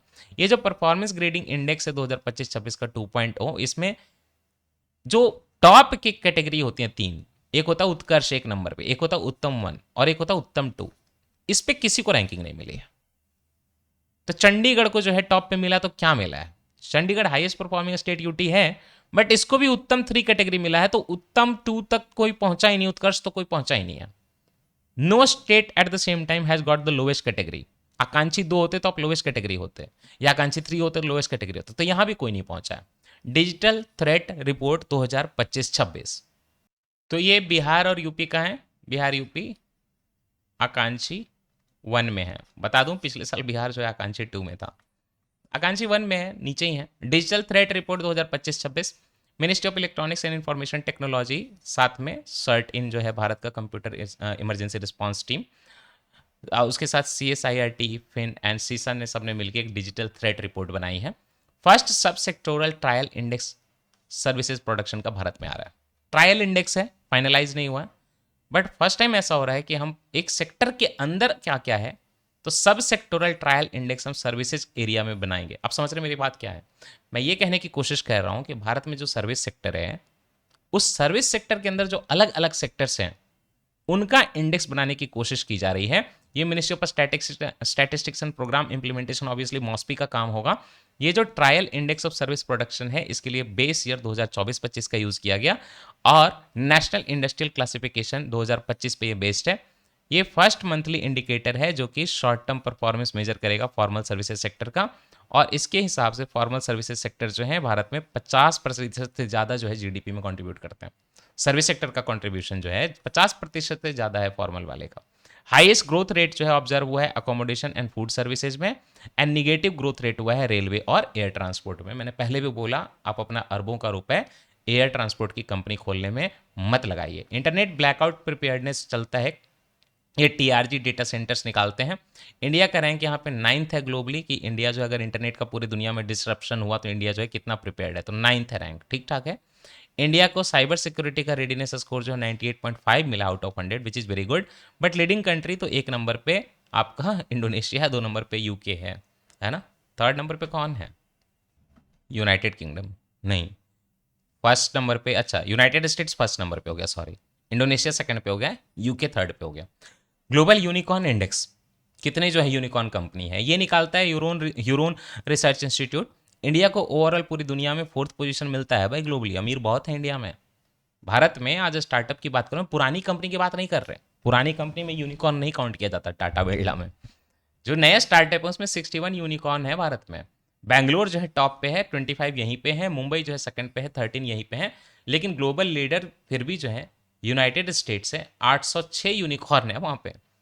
देन चाइना है, देन यूनाइटेड किंगडम है, फिर इंडिया है। आज चाइना कहने को कम्युनिस्ट है, खाली पॉलिटिक्स में कम्युनिस्ट है चाइना, मार्केट में पूरा कैपिटलिस्ट है। एनर्जी ट्रांजिशन इंडेक्स 2026 का वर्ल्ड इकोनॉमिक फोरम ने जो निकाला, उसमें इंडिया का रैंक जो है 70th मिल गया है एनर्जी ट्रांजिशन इंडेक्स में। ओवरऑल इंडिया का स्कोर जो है 1.9% इंक्रीज भी हुआ है पिछले साल के हिसाब से। टॉप पे तो स्वीडन, फिनलैंड एंड डेनमार्क है। आईएसए रिपोर्ट 2022-23 एंड 2023-24 ये मिनिस्ट्री ऑफ एजुकेशन निकालती है। All India survey on higher education, all India survey on higher education का अगर हम बात करें, 2 रिपोर्ट के हिसाब से, मिनिस्ट्री ऑफ एजुकेशन के हिसाब से, ग्रोस एनरोलमेंट रेशियो जो है हमारे कंट्री में 18 से 23 साल के बच्चों के लिए, ये थोड़ा सा जो है इंक्रीज हुआ है, राइट। 30 हुआ है 2023-24 में। फीमेल का 31.2 हो गया है। शेड्यूल्ड कास्ट में भी इंक्रीज हुआ है, शेड्यूल्ड ट्राइब में भी इंक्रीज हुआ है। और जेंडर पैरिटी इंडेक्स जो है 1.08 है। एंड जो आपका जीपीआई है, that means gender parity index है, has remained 1.0 for 7 consecutive years। अच्छा, मतलब ये 7 साल से 1. जेंडर पैरिटी जो है 1.0 पे रहा है, थोड़ा सा भी बढ़ा ही है। तो हल्का सा बड़ा मतलब क्या है, फीमेल का पार्टिसिपेशन हायर एजुकेशन में ज़्यादा हो रहा है। टोटल हायर एजुकेशन एनरोलमेंट जो है इंक्रीज हुआ है 31.5% से, आज ये इंक्रीज हुआ है, इनफैक्ट 4.5 करोड़ पहुंच चुका है। एंड फीमेल का एनरोलमेंट रेशियो ये भी जो है बढ़ा है 42.2% से, आज 2.24 करोड़ जो है फीमेल का ही इनरोलमेंट हुआ है। ब्रिक्स नेशनल सिक्योरिटी एडवाइजर की मीटिंग, चूंकि ब्रिक्स की मीटिंग भारत में होने वाली है, तो नेशनल सिक्योरिटी एडवाइजर्स की जो ब्रिक्स की मीटिंग हुई, 16th BRICS national security adviser meeting, तो ये दिल्ली में हुई। अजीत डोवल हमारे नेशनल सिक्योरिटी एडवाइजर हैं, तो उन्होंने इसको चेयर किया। ब्रिक्स का उसी तरह स्पेस एजेंसी का मीटिंग हुआ 2026 का, तो इसको इसरो ने होस्ट किया बैंगलोर में, BRICS head of space agencies meeting. अच्छा, टेक्सटाइल समिट 2026 का मिनिस्ट्री ऑफ टेक्सटाइल ने कराया, टेक्सटाइल समिट 2026 न्यू दिल्ली में। और भारत का टेक्सटाइल सेक्टर जो है आज $179 बिलियन का हो चुका है। साथ ही साथ ये भारत का जीडीपी में 2% कंट्रीब्यूट करता है। साथ ही साथ भारत जो है 6th लार्जेस्ट एक्सपोर्टर है टेक्सटाइल एंड अपैरल का वर्ल्ड में, और overall 4% global textile and apparel का एक्सपोर्ट जो है भारत करता है पूरे वर्ल्ड के हिसाब से। 16th India Japan annual summit 2026 का जो है दिल्ली में हुआ, 16th India Japan annual summit. और इंडिया और जापान ने यहाँ पे एक अग्रीमेंट किया इन प्रिंसिपल कि हमारा जो एक प्रोग्राम है unified complex radio antenna project, जिसको यूनिकॉर्न बोलते हैं, उसमें हम आगे बढ़ेंगे। क्या है ये यूनिकॉर्न? क्या बिजनेस के लिए है? भारत और जापान मिलके डिफेंस सेक्टर का डेवलपमेंट साथ में करेंगे। जापान करने लगा है मिलिट्री का डेवलपमेंट अब डिफेंस सेक्टर में। तो यूनिकॉर्न प्रोजेक्ट एक्चुअली में defence related joint manufacturing joint development का प्रोग्राम है भारत जापान का। तो इन प्रिंसिपल उसके कुछ अग्रीमेंट पे आगे बात बनी है। United Nation global dialogue on AI governance first हुआ है। ये first UN global dialogue on AI governance कहाँ हुआ? जेनेवा में हुआ, स्विट्जरलैंड में। और ये ओवरऑल डायलॉग जो है फर्स्ट टाइम जो यूनाइटेड नेशन ग्लोबल डायलॉग हुआ एआई गवर्नेंस पे, ये overall United nation general assembly का एक रिजोल्यूशन है 79/325 उसके अंदर हुआ, क्योंकि वहीं पे ग्लोबल डिजिटल कॉम्पैक्ट 2024 बना था, राइट। अफ्रीका में ऊपर वाले वेस्टर्न पोर्शन में कंट्री है माली। तो फर्स्ट टाइम इंडिया और माली का फोरम बना है, एक्सपोर्ट करना है प्रमोट।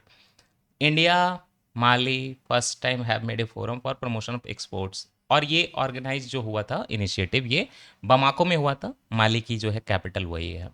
इंडिया ने फाइनेंशियल एक्शन टास्क फोर्स का वाइस प्रेसिडेंसी फर्स्ट टाइम ले लिया। अब ये खतरनाक बात है पाकिस्तान के लिए, क्योंकि फाइनेंशियल एक्शन टास्क फोर्स ये देखता है कि किसी कंट्री का पैसा जो है क्या वो टेरर फंडिंग के लिए जा रहा है।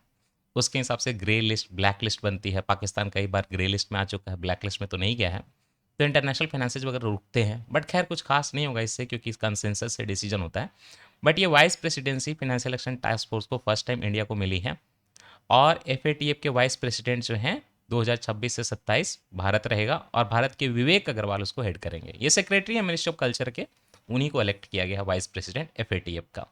72nd national film award. ऐसे बता दूं कि एफएटीएफ जो है एक इंडिपेंडेंट ग्लोबल ऑर्गेनाइजेशन है मनी लॉन्ड्रिंग को रोकने के लिए, और ये 1989 में G7 ने बनाया था पेरिस में, ठीक है। बाकी 200 कंट्री आज इसमें प्लेज लेती हैं कि हम लोग भी इस तरह का फंडिंग नहीं करेंगे गलत वाला, बट G7 का ये इनिशिएटिव है, ग्रुप ऑफ 7 जो डेवलप्ड कंट्रीज है ना, जिसमें पहले G8 में रशिया भी था, रशिया को भगा दिया। क्यों? क्योंकि रशिया ने यूक्रेन के क्रीमिया पेनिनसुला पे कब्जा कर लिया था ना, तो G8 से निकाल के G7 हो गया। 72nd नेशनल फिल्म अवार्ड जो है ministry of information and broadcasting के through 72nd national film award मिले हैं 2024 के लिए। तो बेस्ट फीचर फिल्म मिली है आर्टिकल 370 को, ये हिंदी में मूवी है, आप जानते होंगे। Best actress in leading role, यही यामी गौतम, आर्टिकल 370। मैंने मूवी देखी है, मूवी कुछ खास नहीं थी, बहुत उठपटांग सी थी, बट ठीक है। Best actor in a leading role, the award was jointly shared by Mammootty. Mammootty for which movie? एक मलयालम फिल्म है जिसका नाम है ब्रह्मा युगम। उसके ममूटी जो एक्टर है उनको बेस्ट एक्टर का ज्वाइंट में चंदू चैंपियन मूवी के लिए कार्तिक आर्यन के साथ। समझ के बात को? बेस्ट एक्ट्रेस तो यामी गौतम को दे दिया आर्टिकल 370। और यामी गौतम वही हैं धार की पत्नी, और धार ने ही यही मूवी बनाई है अभी धुरंधर। उन्होंने पहले 370 बनाई थी, तो 370 उतनी अच्छी तो नहीं थी। धुरंधर मतलब एज ए मूवी मुझे तो पसंद है, क्योंकि ड्रामा एक्टिंग सब कुछ बढ़िया था, बट 370 में मुझे काफ़ी मतलब लगा कई जगह पे इंसिपिड सा, ज़बरदस्ती का मतलब डायलॉग करना ऐसा। तो बेस्ट एक्टर के लिए लीडिंग रोल जो है ममूटी को, ये ब्राह्म युगम के लिए मलयालम फिल्म से, और साथ में मिला कार्तिक आर्यन को चंदू चैंपियन के लिए, ज्वाइंट मिला है ना। डेब्यू डायरेक्टर में रणदीप हुड्डा को स्वतंत्र वीर सावरकर के लिए तो समझ सकते हैं। Best popular film providing wholesome entertainment, कल्कि 2898 एडी तेलुगु फिल्म है ये। मैंने साथ में ना लैंग्वेज लिख दिया ताकि कंफ्यूजन ना हो। बेस्ट डायरेक्शन के लिए राजकुमार पेरिस्वामी को मिला है आमरन के लिए, वो तमिल फिल्म है।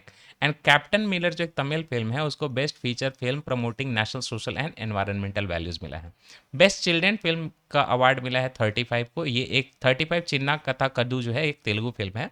And best non feature film कि मतलब डॉक्यूमेंट्री टाइप का हो, ये भानगर को मिला है, डॉक्यूमेंट्री है। चलिए, आर वैरा मुथु फेमस हो गए हैं क्योंकि उनको 60वां ज्ञानपीठ अवार्ड भारत सरकार की तरफ से मिला है। ये ना एक तमिल पोएट और लिरिसिस्ट है आर वेमराथु, और इनको 60वां ज्ञानपीठ पुरस्कार मिला 2025 का। हाईएस्ट लिटरेरी ऑनर हमारी कंट्री का यही है। इसके साथ ही तमिल अगर लिटरेरी पर्सनालिटी की बात करूं तो इसके पहले ऑलरेडी अकिलन को मिला था, और फिर जयकंथन को मिला, तो थर्ड यही है जिनको तमिल में मिला है ज्ञानपीठ अवार्ड, वैरामुथु को। आईसीएमआर जो आपने पहले ही पढ़ा, ministry of health and family welfare के अंदर आता है, उसका एक माइंड्स विंस गोल्ड अवार्ड है। तो Indian council of medical research ने गोल्ड अवार्ड दिया है, इसका फ्लैगशिप इनिशिएटिव है आईसीएमआर माइंड्स, और ये मिला है national award for e governance 2026 initiative में। Indian council of medical research ministry of health and family welfare के अंदर आता है। 1911 में स्टैब्लिश हुआ था, तो नाम इंडियन रिसर्च फंड एसोसिएशन था। 1949 में इसका नाम चेंज करके आईसीएमआर कर दिया गया। चलिए, प्रधानमंत्री राष्ट्रीय बाल पुरस्कार ये 2019 से मोदी गवर्नमेंट ने शुरुआत की और ये एक्चुअली में वीर बाल दिवस के दिन दिया जाता है 26 दिसंबर को। अब ये वीर बाल दिवस क्या है? जो आपके साहिबजादा जोरावर सिंह थे एंड साहिबजादा फतेह सिंह थे, गुरु गोबिंद सिंह के बेटे, उनकी मार्टाइडम हो गई थी, को पता होगा शायद।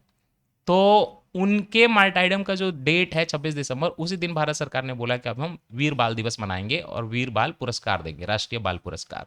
तो प्रधानमंत्री राष्ट्रीय बाल पुरस्कार इस तरह से शुरुआत हुआ। हाईएस्ट सिविलियन ऑनर बच्चों के लिए हो गया ये, और इसमें चिल्ड्रन जो हैं 5 से 18 साल के बीच के होने चाहिए, किसी भी फील्ड में मिल सकता है। 2019 से शुरुआत की थी। एक्सरसाइज रिम्पक 2026, इंडियन नेवी का P-81 मैरीटाइम पेट्रोल एयरक्राफ्ट ने पार्टिसिपेट किया एक्सरसाइज रिम्पैक 2026 में। ये हवाई में हुआ, अमेरिका के अंदर हवाई आता है, मैं पूरा आइलैंड पढ़ा चुका हूँ वो। रिम ऑफ पैसिफिक रिम्पक जो है वर्ल्ड का लार्जेस्ट मल्टीनेशनल नेवल एक्सरसाइज है, और ये जो है यूएस पैसिफिक फ्लीट करवाता है 1971 से बाई एनियली, 2 साल में एक बार। एक्सरसाइज खान क्वेस्ट 2026 का जो है उसमें भी इंडियन आर्मी ने पार्टिसिपेट किया। ये खान क्वेस्ट जो है मंगोलिया कराता है, मल्टीनेटरल एक्सरसाइज है बट पीस कीपिंग फोर्सेज का, मतलब United Nation peace support operation जो है ना उसकी प्रिपेयर्डनेस चेक करते हैं हम लोग खान क्वेस्ट में। विजय रोड मैप, अब देखिए हुआ क्या कि भारत के 31st chief of the army staff कौन बने हैं? जनरल धीरज सेठ। जैसे ही उन्होंने ऑफिस लिया तो एक उन्होंने विजय रोड मैप बनाया कि इंडियन आर्मी को मॉडर्नाइज करेंगे, और ये ओवरऑल मिनिस्ट्री ऑफ डिफेंस का डिकेड ऑफ ट्रांसफॉर्मेशन 2023-2032 से मैच करता है। प्रोजेक्ट ब्रह्मांक क्या है? ब्रह्मांक है बॉर्डर रोड्स ऑर्गेनाइजेशन का इनिशिएटिव 16th रेजिंग डे को मार्क करने के लिए रानाघाट अरुणाचल प्रदेश में। ये जो प्रोजेक्ट ब्रह्मांक है ना, बॉर्डर कनेक्टिविटी को इंप्रूव करने के लिए है, डिफेंस के लिए प्रिपेयर्डनेस को इंप्रूव करने के लिए, लेकिन साथ में ना लोगों का सोशियो इकोनॉमिक डेवलपमेंट वगैरह भी रिमोट विलेज का कराने की कोशिश करता है। ये बीआरओ का इनिशिएटिव है प्रोजेक्ट ब्रह्मांक, राइट। बाज बटालियन इंडियन आर्मी ने बनाए हैं, और ये बाज बटालियन जो है ड्रोन वारफेयर और अनमैन्ड एरियल ऑपरेशन में बाज की तरह काम करेंगे। नेत्रा नाम से पता चलता है, नेत्रा भारत का पहला इंडिजिनस नेत्रा एयरबॉर्न है, मतलब एयरबॉर्न है, हवा में रहने वाला बड़ा प्लेन नहीं रहता। अटैक वगैरह के दौरान ना छोटे प्लेन जो होते हैं, फाइटर प्लेन लड़ते हैं, और एक बड़ा प्लेन भी जाता है जो कम्युनिकेशन मेंटेन करता है, उसको airborne early warning and control system बोलते हैं। फाइनल क्लियरेंस जो है इसको मिल गई है, ये भारत का खुद का बनाया हुआ है नेत्रा। तो इंडिया का फर्स्ट टाइम इंडिजिनसली डेवलप्ड ऐसा कोई airborne air warning and early ये वार्निंग एंड कंट्रोल सिस्टम बनाया गया है। इसको डेवलप किया है सेंटर फॉर एयरबॉर्न सिस्टम ने, जो कि defence research and development organisation के अंदर आता है। और इसके पहले खुद का एयरबॉर्न वार्निंग सिस्टम हो, ये खाली यूएस, रशिया, इजराइल और चाइना के पास था। तो भारत जो है 5वां कंट्री ऐसा बनने वाला है। गल्फ ऑफ एडन जो है, गल्फ ऑफ एडन जो है आप जानते हैं नीचे अफ्रीका है, और यहाँ पे जो है एक गल्फ ऑफ एडन है, राइट। ऊपर जो है स्ट्रेट ऑफ होर्मुज है यहाँ पे। ये जो गल्फ ऑफ एडन है बाबल मंडप के पास, वहाँ पे ना इंडियन नेवी ने सक्सेसफुली क्या किया कि पायरेसी का अटेम्प्ट हो रहा था। आज देखिए कई सारे इंडियन नेवी के लोग जो है पायरेट ने पकड़ लिए हैं, बट हाँ उस समय पे बचाया MV golden arsenal gulf of, शायद इसी का बदला ले रहा हूँ। पायरेसी का अटेम्प्ट चल रहा था तो भारत का एमवी गोल्डन आर्सेनल ने लोगों को बचाया गल्फ ऑफ एडन में। इसके लिए आईएनएस त्रिकंद और मरीन कमांडोज मैक्रोज जो है मार्कोज जो है वो लोग मिलकर काम कर रहे थे। Pinaka long range guided rocket जो है टेस्ट किया गया है डीआरडीओ के थ्रू, और डीआरडीओ ने इसको चेक किया है Pinaka long range guided rocket को। कहाँ पे? इंटीग्रेटेड टेस्ट रेंज जो है ना चांदीपुर उड़ीसा में, वहाँ पे। चांदीपुर की ये खासियत है, ये बीच जो है ना, मतलब यहाँ पे पानी जब भरता है ना तो कई किलोमीटर का जो है बीच बन जाता है, फिर पानी भर जाता है। ये यूपी से ने पूछा था कि कहाँ पे ऐसा होता है, चांदीपुर उड़ीसा में होता है। गरुड़ा शास्त्र, मतलब गरुड़ शास्त्र बोलिए, गरुड़ास्त्र बोलिए, है ना, गरुड़ास्त्र। गरुड़ास्त्र मोर्टार सिस्टम, मोर्टार सिस्टम कुछ नहीं होता, लॉन्च करते हैं हम लोग जो मतलब व्हीकल पे लगा के जो फायरिंग करते हैं, तो 120 mm का ये मोर्टार सिस्टम है गरुड़ास्त्र। ये मध्य प्रदेश का जो मांडू है, महोव है जहाँ पे, वहीं पे जो है इसको चेक किया गया। 3 इंडिजिनस नेवल शिप को प्रधानमंत्री ने कमीशन कर दिया कोलकाता में। एक है आईएनएस दूनगिरी, एक है आईएनएस संशोधक, और एक है आईएनएस अग्रे। तो ये शिप जो है garden reach ship builders and engineers Kolkata ने बनाया है। 75% से ज़्यादा इसमें इंडिजिनस कंटेंट है। ये जो दूनगिरी है, मैंने ऑलरेडी एक प्रोजेक्ट पढ़ा है आपको, प्रोजेक्ट 17A।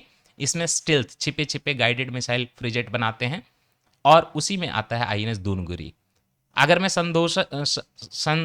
संशोधक की बात करूं तो ये सर्वे वेसल है ना, संशोधक है ना, रिसर्च करेगा, संशोधन करेगा, तो सर्वे वेसल है, सर्वे वेसल लार्ज। एंड आईएनएस अग्रे क्या है? अर्नला क्लास, इसमें सबसे पहला अर्नला आया होगा। Anti submarine warfare shallow water craft, ये भी पढ़ा चुका हूँ अर्नला क्लास में आपको। तो anti submarine water shallow water craft, anti submarine warfare shallow water craft, shallow water में एंटी सबमरीन काम करता है ये। इसकी शुरुआत अर्नला से हुई थी, तो उसी में अग्रय जो है आगे बना है कोस्टल ऑपरेशन के लिए। वर्ल्ड पॉपुलेशन डे 11 जुलाई को क्यों मनाया गया आपको पता है? यूनाइटेड नेशन डेवलपमेंट प्रोग्राम इसको मनाता है क्योंकि 1987 में 11 जुलाई को वर्ल्ड की पॉपुलेशन 5 बिलियन पहुंच गई थी first time. Okay, then world zoonosis day 6 जुलाई को क्यों हमने मनाया? क्योंकि फ्रेंच साइंटिस्ट लुइस पास्चर ने 1885 में इसी दिन को जो है फर्स्ट टाइम रेबीज का वैक्सीन एडमिनिस्टर किया था। नेशनल स्टैटिस्टिक्स डे हमने 29 जून को क्यों मनाया? क्यों? क्योंकि हमारे जो पीसी महालनोबिस थे, Prasanta Chandra Mahalanobis, founder of modern statistics और सेकेंड 5 ईयर प्लान में बहुत ज़्यादा योगदान, तो उनका जो है बर्थ एनिवर्सरी जून 29 को पड़ता है। एमएसएमई डे जो है 27 जून को होता है।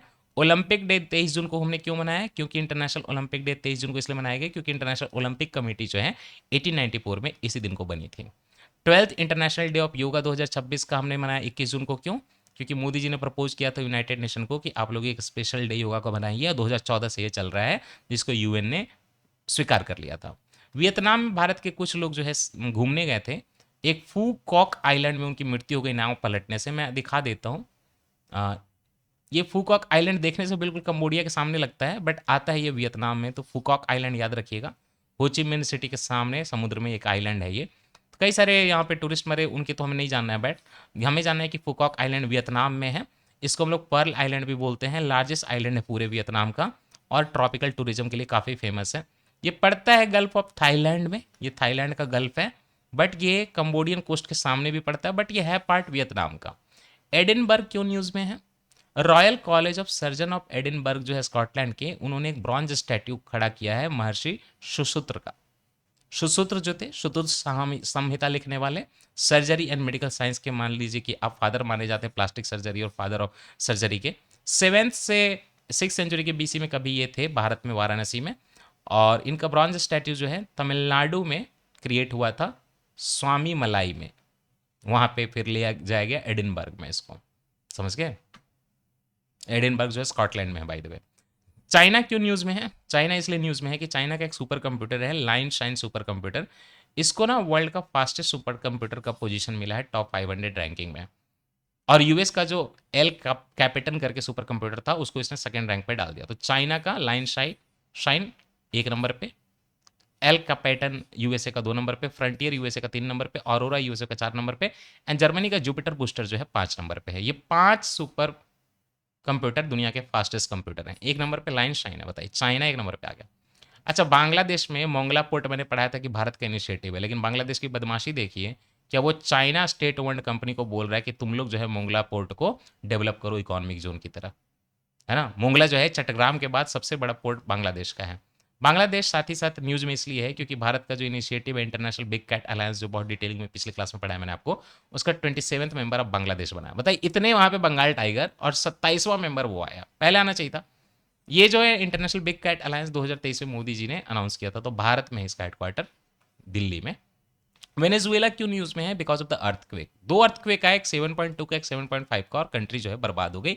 यहाँ पे नॉर्थ सेंट्रल कोस्ट के अराउंड हुआ था, और इसका कारण है कैरेबियन प्लेट और साउथ अमेरिकन प्लेट स्लाइड करते हैं। बाकी 3 प्लेट है, मैं दिखा देता हूँ। वेनेजुएला यहाँ पे टॉप पे है, ये देखिए आपका नॉर्थ अमेरिकन प्लेट, ये वाला पोर्शन, देन एक नाजका प्लेट यहाँ पे, Cocos plate, south American plate. Mainly ये कि साउथ अमेरिकन प्लेट और ये जो आप नॉर्थ अमेरिका का यहाँ पे प्लेट देख रहे हैं, कैरेबियन प्लेट कहलाता है, उनके फिसलने से हुआ है।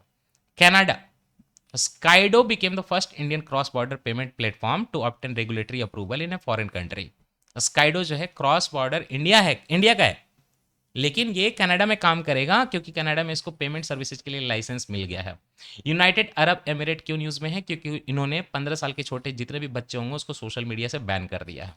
अरेबियन कंट्री में ऐसा लीगल एज प्रेस्क्राइब करने वाला यूएई जो है फर्स्ट कंट्री बना है, बाकी दुनिया कर रही है। पता नहीं भारत क्यों नहीं बैन कर रहा। 15 साल के बच्चों को, मैं पॉलिटिक्स छोड़ो यार, 15-17 साल के बच्चों को सोशल मीडिया पे जाने की क्यों ज़रूरत है? सोशल मीडिया पे थोड़े ना नॉलेज है, वहाँ तो मतलब कह सकते हैं आप कि कई तरह के साइबर क्राइम होते हैं उनके साथ। वेस्ट बंगाल क्यों न्यूज़ में है? क्योंकि अमित शाह जो हमारे कॉर्पोरेशन मिनिस्टर और होम मिनिस्टर है, वहाँ पे गए और वर्ल्ड का लार्जेस्ट कर्ड मैन्युफैक्चरिंग प्लांट जो है अमूल बंगाल डेयरी प्रोजेक्ट के अंदर, उसका जो है इनाग्रेशन किया। ये संकरैल फूड पार्क हावड़ा वेस्ट बंगाल में डेवलप किया जा रहा है। वेस्टर्न घाट क्यों न्यूज़ में है? क्योंकि यूनियन गवर्नमेंट ने बोला कि हम अब फाइनलाइज कर रहे हैं, नोटिफाई कर रहे हैं, जितना भी वेस्टर्न घाट में हमको लगता है कि लॉजिकल सेंसिटिव एरिया होना चाहिए हम बताएंगे। नियरली 13 ईयर्स आफ्टर हो रहा है, फाइनल नोटिफिकेशन कब का हुआ था ड्राफ्ट वाला पता है आपको, बट पेंडिंग रह रहा था लंबे टाइम से। National wild life action plan 2002 से 2016 का जो हमारे बीच में हमारे कंट्री में है, उसमें ये बोला गया कि कोई भी नेशनल पार्क या वाइल्ड लाइफ सेंचुरी हो ना, तो उसके 10 किलोमीटर के अराउंड का एरिया जो है इको सेंसिटिव जोन होना चाहिए। लेकिन वेस्टर्न घाट एक अलग चीज़ है, जरूरी नहीं कि वेस्टर्न घाट में सारा एरिया नेशनल पार्क और वाइल्ड लाइफ सेंचुरी में होगा, बट इंपॉर्टेंट है, फ्रेजाइल है। ये पूरा का पूरा इको सेंसिटिव जोन का कॉन्सेप्ट इन्वायरमेंट प्रोटेक्शन एक्ट 1986 के थ्रू आता है।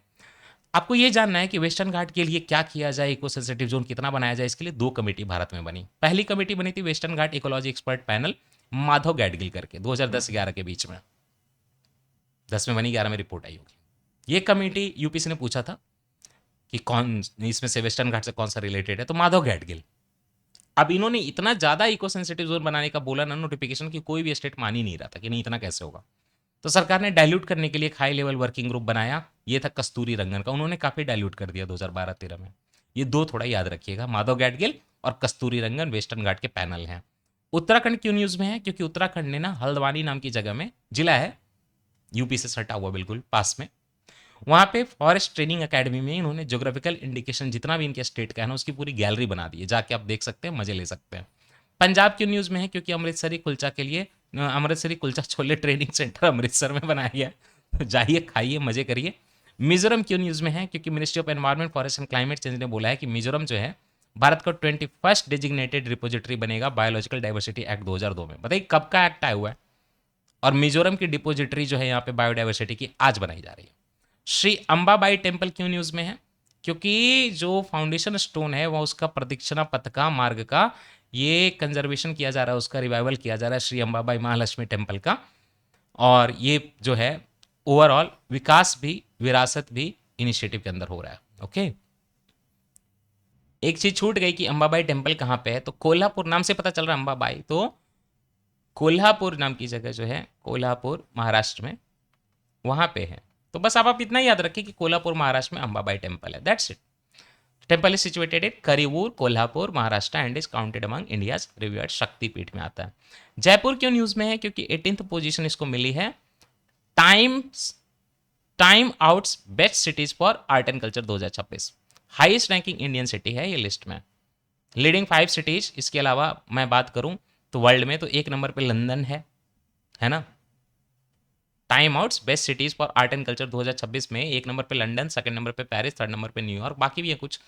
हमारी कंट्री से जयपुर जो है 18th पोजीशन लाके देश में टॉप पे है। दिल्ली, अंधों में कान्हा राजा, दिल्ली में एक गवर्नमेंट ने लॉन्च किया मिशन कायाकल्प। इसमें क्या करेंगे, स्कूल का इंफ्रास्ट्रक्चर जो है गवर्नमेंट स्कूल का वो मॉडर्नाइज करेंगे। तो आपसे बस इतना पूछ सकते हैं कि mission Kayakalp of Delhi government is related to what? School infrastructure, government school. Karnataka क्यों न्यूज में है? क्योंकि Mysuru city and district police ने इंट्रोड्यूस किया एक ऑपरेशन राइस। ऑपरेशन राइस के साथ साथ एक बेड़ा बेड़ा ब्रो कैंपेन है। इसमें कर्नाटका गवर्नमेंट जो है स्टेट को ड्रग फ्री करने वाली है 2028 में। बेड़ा bro and operation rice. Uttar Pradesh क्यों? जो हमारे सर्बानंद सोनोवाल हैं उन्होंने वहां पे एक made in India export import EXIM shipping container global shipping company AP Moller Maersk के थ्रू बनवाया है। ये कंटेनर जो है अनवील किया गया मास CONCOR inland container depot Dadri Uttar Pradesh में। फेमस है काफ़ी दादरी उत्तर प्रदेश में, इनलैंड पोर्ट बनाने की बात कर रहे हैं हम लोग। Haryana, prime minister Narendra Modi flag of India's first hydrogen power train, काफ़ी फेमस है ये, नामो ग्रीन रेल हाँ ना, ये नाम है नामो ग्रीन रेल, जो है भारत का पहला hydrogen power train Modi ji ने हरियाणा में फ्लैग किया। 89 किलोमीटर का इसका रूट है, ये हाइड्रोजन पावर्ड है भैया, फर्स्ट टाइम जिंद सोनीपत सेक्शन में चलेगा, नॉर्दर्न रेलवे हरियाणा में। जम्मू एंड कश्मीर में एक लेक है जहां पे इकोलॉजिकल रिवाइवल हो रहा है, उसका नाम है मनसबाल लेक।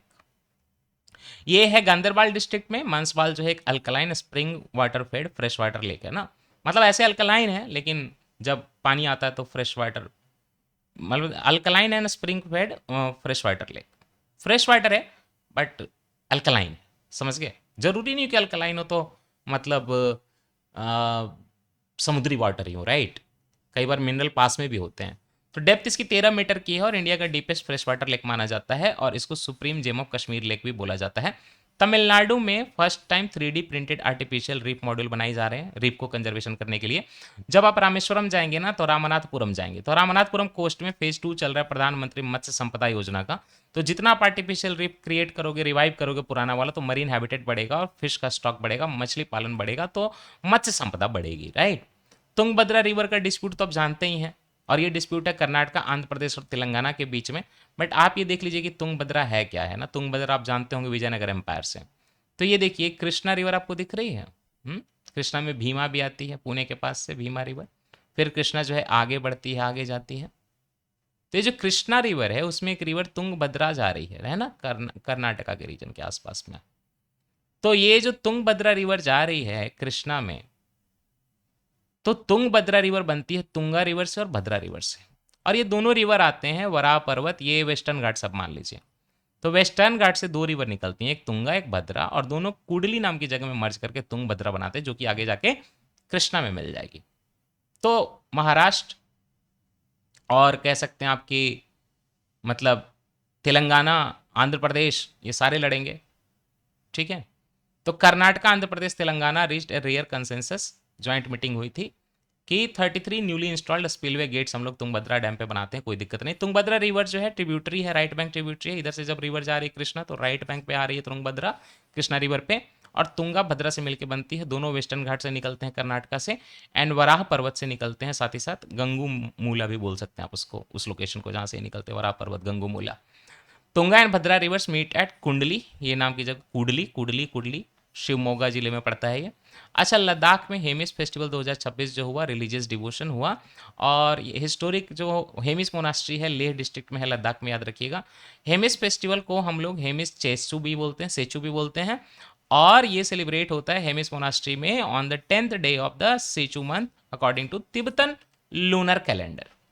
तेलंगाना क्यों न्यूज़ में है? क्योंकि तेलंगाना गवर्नमेंट ने बोला कि कैंसर एक नोटिफाइबल डिजीज है, मतलब अगर कोई भी कैंसर का रिपोर्ट आया, डायग्नोसिस हुआ, कुछ भी हुआ, तो उस हॉस्पिटल की जिम्मेदारी है कि सरकार को ऑनलाइन पोर्टल पे 1 महीने के अंदर इन्फॉर्म कर दें। गुजरात क्यों न्यूज़ में है? कि गुजरात की पुलिस ने एक ऑपरेशन सुरक्षित साइबर स्पेस लॉन्च किया। 28 डे का ये स्टेट वाइज कैंपेन है जिसमें हम online safety women and children की सिखाएंगे।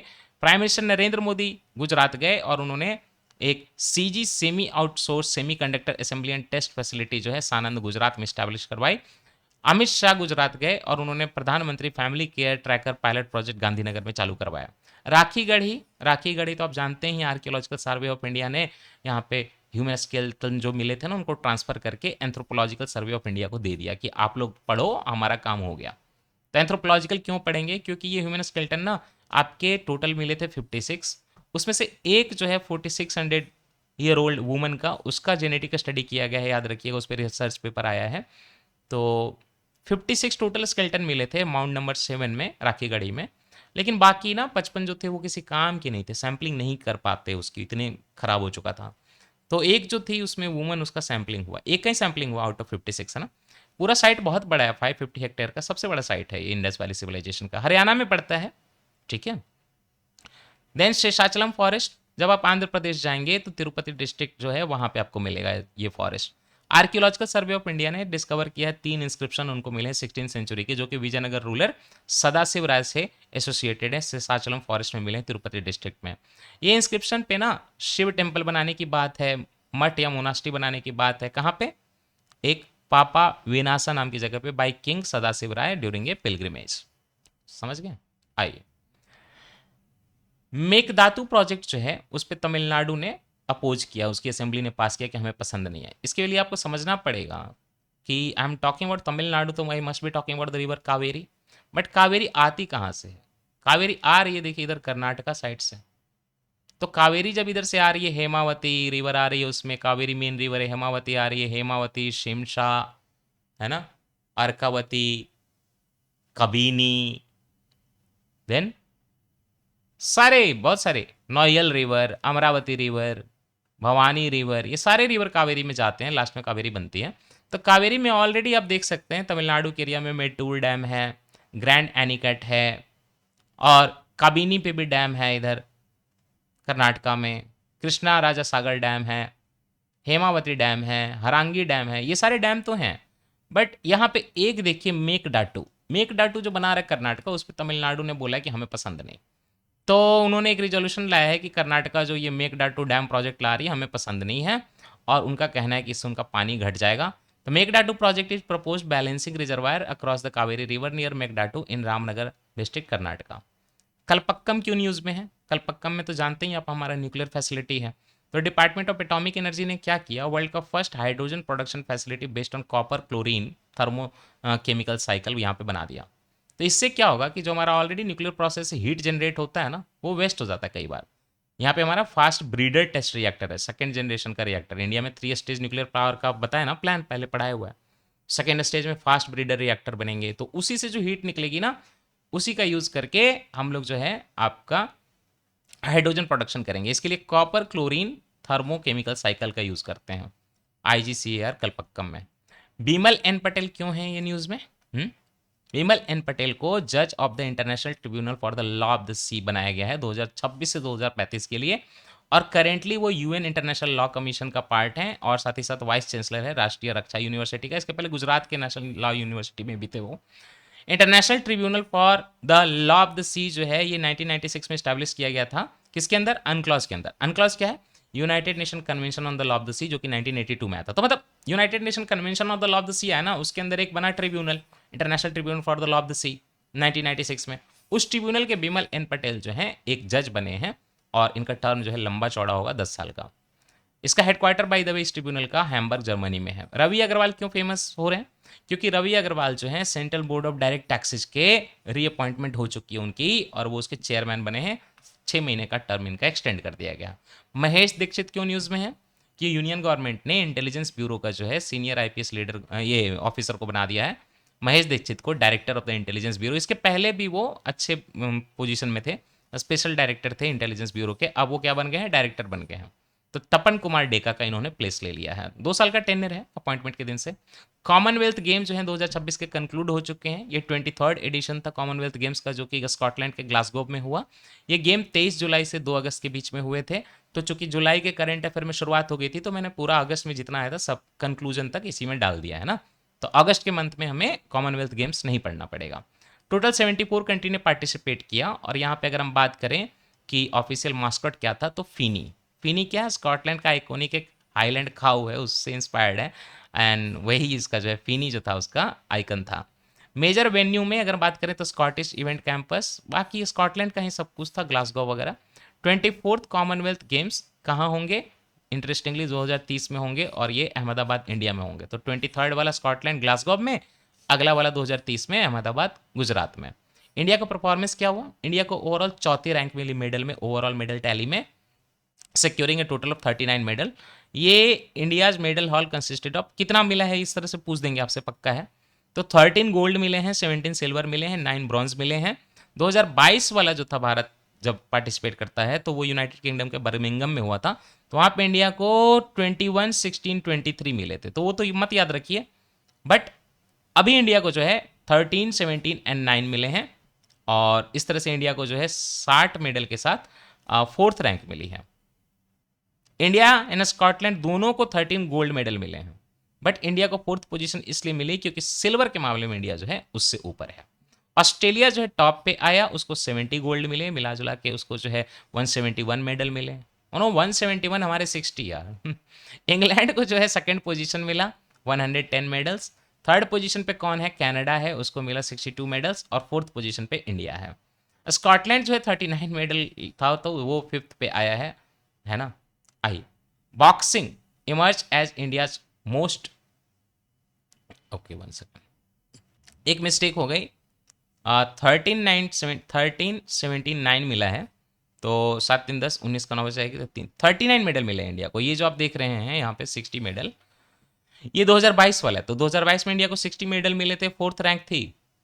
लेकिन इस बार इंडिया को जो है 4th रैंक फिर से मिली है, लेकिन मेडल 39 मिले हैं, और स्कॉटलैंड को भी 39 मिले। लेकिन फर्क क्या है? स्कॉटलैंड को गोल्ड बराबर मिला है भारत के, लेकिन सिल्वर जो है ना उनको भारत से कम मिला है ना।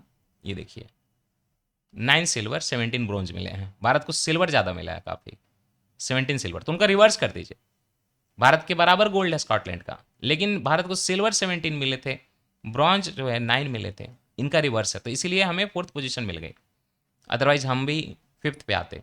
बॉक्सिंग जो है इंडिया का मोस्ट सक्सेसफुल यहाँ पे बना स्पोर्ट, क्यों? क्योंकि 7 गोल्ड मेडल तो बॉक्सिंग में ही मिले। प्रीति पवार अगर आपसे पूछ दे किस स्पोर्ट से एसोसिएटेड हैं, या जैस्मिन, साक्षी, प्रिया गंगास, अरुंधति चौधरी, सचिन सिवाच या अंकुश पंगाल, तो ये सारे बॉक्सिंग से एसोसिएटेड हैं। Mirabai Chanu serve as India's flag bearer, और फ्लैग तो लेके वो चल रही थी, लेकिन सेरेमोनियल बैटन बेरर की बात करें तो वो लवलीना बोरगोहाइन, एस्मीज नाम है ये Borgohain. Mirabai Chanu secured India's first gold medal in weightlifting 48 category, flag bearer, और उनको जो है पहला गोल्ड भी मिला पूरे टूर्नामेंट में वेट लिफ्टिंग कैटेगरी में। थर्ड सक्सेसिव गोल्ड है कॉमनवेल्थ गेम में उनका है इनफैक्ट, थर्ड। स्पोर्ट्स वाइज देख लेते हैं, बॉक्सिंग में 10 मेडल मिले, 7 गोल्ड एंड 3 सिल्वर। एथलेटिक्स में 5 सिल्वर 5 ब्रॉन्ज मिले, टोटल 10 मेडल। वेट लिफ्टिंग में चलिए इतना नहीं याद रखने की जरूरत है, पैरा एथलेटिक्स में भी 6 मेडल मिले हैं और उसमें 3 तो गोल्ड हैं। शर्मिला धनकर जो है वो made history by winning India's first ever gold medal in women's para event, first time. ठीक है, शॉर्ट पुट में मेंस का 100 मीटर T47 एक इवेंट होता है, T47 उस तरह का कोडिंग है, मतलब पैरा वालों के लिए, तो उसमें दिलीप माधव गवित को गोल्ड मिला। And men's shot put F57 Suman Rana को गोल्ड मिला। और जूडो में सब इंस्पेक्टर अस्मिता डे को नेशन का फर्स्ट गोल्ड मेडल मिला स्पोर्ट्स कैटेगरी में, एंड हर्ष सिंह को सिक्योर किया उन्होंने गोल्ड। पैरा पावर लिफ्टिंग में फर्स्ट ब्रोंज मेडल भारत को मिला है झंडू कुमार को, और Jhandu Kumar interestingly bronze medal लेने वाले जो हैं ये हरनौत से बिलोंग करते हैं, नालंदा बिहार से। ये मैंने पहले भी जुलाई वाले में कवर किया है बिहार स्पेशल करंट अफेयर में। जैवलिन थ्रो में नीरज चोपड़ा को सिल्वर मिला, गोल्ड नहीं मिला। डीकैथलॉन में फर्स्ट एवर हमें ब्रॉन्ज मिला है तेजस्विनी शंकर को। चलिए अब फीफा वर्ल्ड कप देख लें। फीफा वर्ल्ड कप भी कंक्लूड हो चुका है, तो इसको भी पूरा यहीं पे कंप्लीट कर लेंगे। स्पेन को मिला है फीफा वर्ल्ड कप 2026, ये हम लोग मैच देख भी रहे थे, व्हाट्सएप पे स्टेटस अपडेट कर रहे थे उस टाइम पे। और डिफीट किया उन्होंने अर्जेंटीना को, वो डिफेंडिंग चैंपियन, मतलब पिछला वर्ल्ड कप जो है फीफा का अर्जेंटीना ने जीता था, फाइनल में इस बार भी पहुंचा, लेकिन स्पेन जो है मैच जीत गया। एक्स्ट्रा टाइम में हुआ था, मेन टाइम में फैसला नहीं हुआ, 1-0 से एक गोल लगा, बस काम हो गया। ये MetLife stadium east Rutherford new Jersey में, मतलब अमेरिका में हो रहा था, ट्रंप ने अवार्ड दिया था कि स्पेन का ये सेकेंड फीफा वर्ल्ड कप है overall. Ferran Torres match winning goal मारते हैं 106 मिनट में एक्स्ट्रा टाइम में। 2026 का वर्ल्ड कप जो है फर्स्ट टाइम ऐसा था जहां पे 48 टीम्स पार्टिसिपेट कर रही थी, और ओवरऑल होस्टिंग जो है पूरा नॉर्थ अमेरिका में हुआ, दैट मीन्स कि United States, Canada and Mexico में। मेजर अवार्ड चलिए, गोल्डन बॉल सबसे ज़्यादा गोल मारने वाले ये रोड्री स्पेन के, silver ball Lionel Messi, Messi मतलब अर्जेंटीना के, एंड ब्रॉन्ज बॉल ये मिला काइलियन एम्बापे फ्रांस वाले। देन गोल्डन बूट एम्बापे को फिर अगेन फ्रांस से 10 गोल्स एंड 4 असिस्ट, अच्छा golden boot sorry 10 goals and 4 assists. And Mbappe became the first footballer to win the FIFA World Cup Golden Boot in 2 consecutive edition, 2022 में भी 2026 में भी। Golden glove Spain के Unai Simone को, बहुत गोल इन्होंने बचाए, बहुत गोल बचाए इन्होंने। चलिए देन आइए आपकी फीफा यंग प्लेयर अवार्ड मिला स्पेन के पाउ कुबार्सी को, और फीफा फेयर प्ले ट्रॉफी मिला नीदरलैंड को। Spain became the first country to simultaneously hold the men's and women's FIFA world Cup titles. Ishan Kishan जो है Indian wicket keeper batter Ishan Kishan, उनको ना नंबर 1 पोजीशन मिल गया आईसीसी का mains T20 international batting ranking में, तो अभिषेक शर्मा को उन्होंने रिप्लेस कर दिया, और इस तरह से वो 4th इंडियन बैटर बने हैं जिनको नंबर 1 पोजीशन मिला है मेंस T20 इंटरनेशनल बैटिंग में। इसके पहले जो है विराट कोहली, सूर्य कुमार यादव और अभिषेक शर्मा जो भी रिप्लेस हुए, इन तीनों को मिल चुका था। वैभव सूर्यवंशी बिहार के ही हैं, youngest cricketer to represent India in the international cricket बन चुके हैं। T20 इंटरनेशनल डेब्यू किया उन्होंने इंग्लैंड में at Old Trafford Manchester stadium. 15 साल 99 डेज की एज में ही becomes the youngest Indian man cricketer to appear in the international match, T20 भले बट यंगेस्ट। सचिन तेंदुलकर का पहले रिकॉर्ड था पाकिस्तान के अगेंस्ट, उन्होंने 1989 में at the age of 16 years 205 दिन खेला था। Suryavanshi also surpassed Washington Sundar's T20 international record, जिन्होंने श्रीलंका के खिलाफ डेब्यू किया था 2017 में 18 साल 80 दिन में। आइए India wins maiden bronze at ABC men's volleyball cup 2026, तो इंडिया को फर्स्ट एवर ब्रोंज मेडल मिला है एवीसी मेंस वॉलीबॉल कप में, और इंडिया ने बहरीन को डिफीट किया था इसमें थर्ड प्लेस के लिए। तो 14 मेंबर इंडियन टीम जो है उसके कैप्टन जेरोम विनीत चार्ल्स थे and of Serbia Dragan Mihailovic of Serbia वो टीम के कोच थे हमारे। और इंडिया ने होस्ट किया था ABC men's volleyball cup for the first time, और competition being organised in Gandhinagar Gujarat. चलिए, जैनिक सिनर तो सबको पता है, उन्होंने विंबलडन जीता है मेन सिंगल टाइटल में। जैनिक सिनर सक्सेसफुली जो है विंबलडन रिटेन कर रहे हैं, मतलब पिछले बार भी था उनका, और उन्होंने जर्मनी के अलेक्जेंडर जेवरोव को फाइनल में हराया और fifth grand slam single title उनको ये मिल गया। विंबलडन जो है ओवरऑल ग्रास कोर्ट में ये ओनली ग्रैंड स्लैम टूर्नामेंट है, बाकी सारे जो है ग्रास कोर्ट में नहीं है। ये पढ़ा चुका हूँ अलग से अलग अलग court. ICC hall of fame 2026 में इंटरनेशनल क्रिकेट काउंसिल ने इंट्रोड्यूस कर दिया सौरभ गांगुली और अंजुम चोपड़ा को इंडिया से और केविन पीटरसन को इंग्लैंड से। ठीक है, ICC hall of fame 2026 class. Induction का सेरेमनी एडिनबर्ग स्कॉटलैंड में हुआ। ICC hall of fame was introduce इन 2009 और उस समय आईसीसी का इंटरनेशनल क्रिकेट काउंसिल का सेंटेनरी सेलिब्रेशन था उस दौरान। आरोग्य सेतु 2.0 लॉन्च हो चुका है। ये ministry of health and family welfare ने लॉन्च किया आरोग्य सेतु 2.0, और ये एप्लीकेशन जो है पर्सनल हेल्थ रिकॉर्ड प्लेटफॉर्म है इंडिविजुअल का और फैमिलीज का, और साथ ही साथ कहीं ना कहीं डिजिटल एक्सेस पॉइंट की तरह भी काम करेगा। और इसमें आयुष्मान भारत डिजिटल मिशन जो चल रहा है ना, उसकी सारी जानकारी यहाँ पे होगी। तो वो हेल्थ इंश्योरेंस वाला जो है, rural international internal audit portal बना दिया गया है। मिनिस्ट्री ऑफ रूरल डेवलपमेंट ये ऑडिट पोर्टल लॉन्च करी। एआई इनेबल्ड है, रूरल एरिया का जितना भी मतलब ऑडिट होगा वहाँ पे होगा। राष्ट्रीय ग्रामीण विकास सम्मेलन के दौरान ये चीज़ किया गया। इस तरह से it is India's first unified digital platform जो कि एंड टू एंड मैनेजमेंट करेगा इंटरनल ऑडिट का। चलिए, I am done with the current affair, now we are in the fact thing. तो इसमें कई चीज़ें पिछले जो मैंने पढ़ा है उससे भी मैच करेंगी, और साथ ही साथ कुछ मैच नहीं भी करेंगी। ओवरऑल हमारे पास यहाँ पे 33, 34, 35, 36 4 पेजेज हैं, तो it will take some time. ये फैक्चुअल है तो इसमें मैं समझाऊंगा नहीं, रीड करूंगा। मेरा काम है कि मैं आपको एक कंप्लीशन की फीलिंग दूँ इसमें भी, तो मैं रीड करूंगा, आप मेरे साथ साथ सुनिए, इसको रटना ही है। ये स्पीडी वाला पोर्शन है। Which country became the UNESCO world heritage capital with 61 protected sites? Italy में सबसे ज़्यादा साइट्स हैं। Which is the first country in the world to start hydrogen production power directly by nuclear reactor? Obviously Kalpakkam, India ने शुरू किया है ये।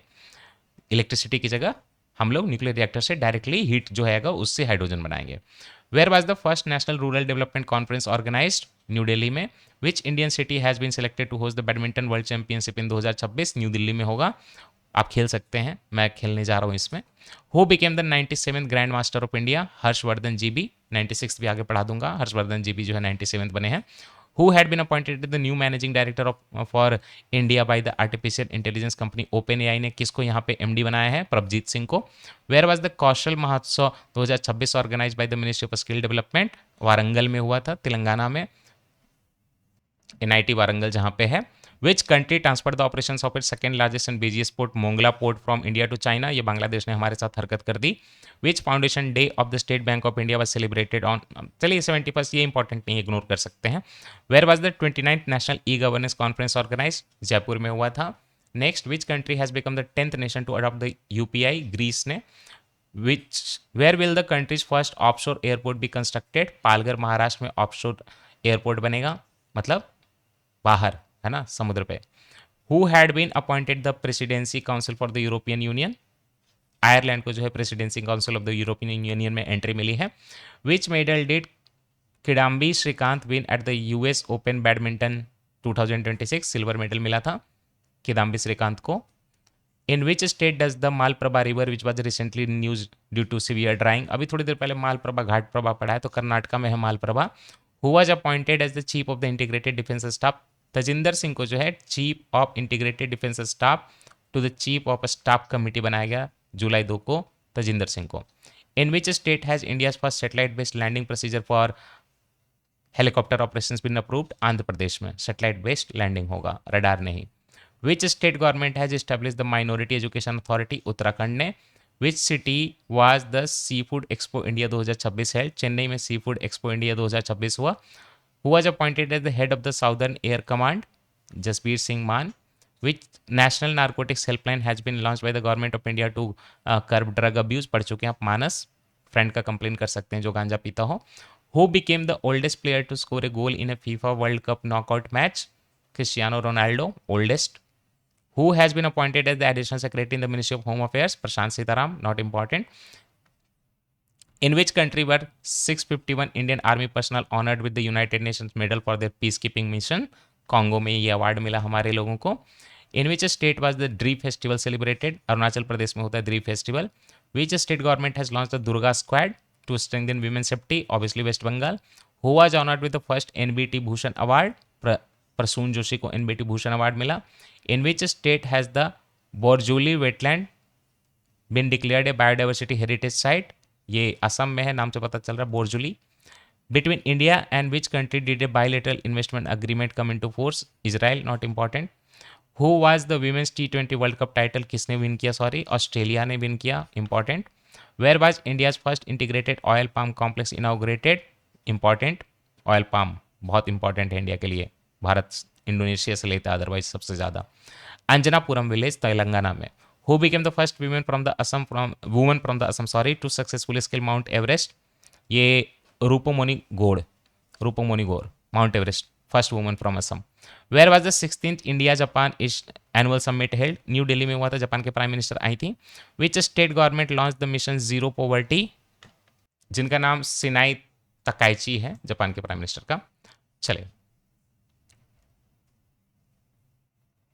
विच state government launch the mission zero poverty initiative for economically weaker families? Uttar Pradesh ने launch किया. तीजन बाई जो आपकी folk singer थी, Teejan Bai who passed away in 2026 July was associated with which field? Folk art and Pandavani singing. Folk singing करती थी छत्तीसगढ़ से, पांडवानी और folk art वगैरह में, मतलब फोक सिंगिंग करती थी, पांडवानी कला. Which became the first airport in India to receive the eat right campus certification? Chaudhary Charan Singh international airport Lucknow को मिला है ये ईट राइट में campus certification. Between Malaysia and which country did India enter a partnership for the I2SEA submarine? Sea मतलब sea में एक submarine cable है, बहुत बड़ा डलेगा. सिंगापुर और मलेशिया और इंडिया. इसका नाम है I2SEA.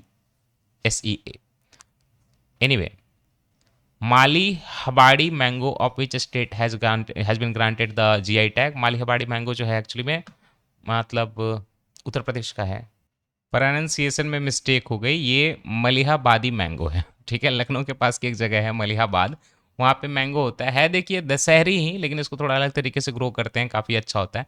मलिहाबादी मैंगो. और एक उर्दू पोएट भी थे मलिहाबाद, वहीं मतलब से थे वो, तो इसीलिए ऐसा नाम है मलिहाबादी मैंगो. उत्तर प्रदेश लखनऊ के पास का GI टैग मिला है.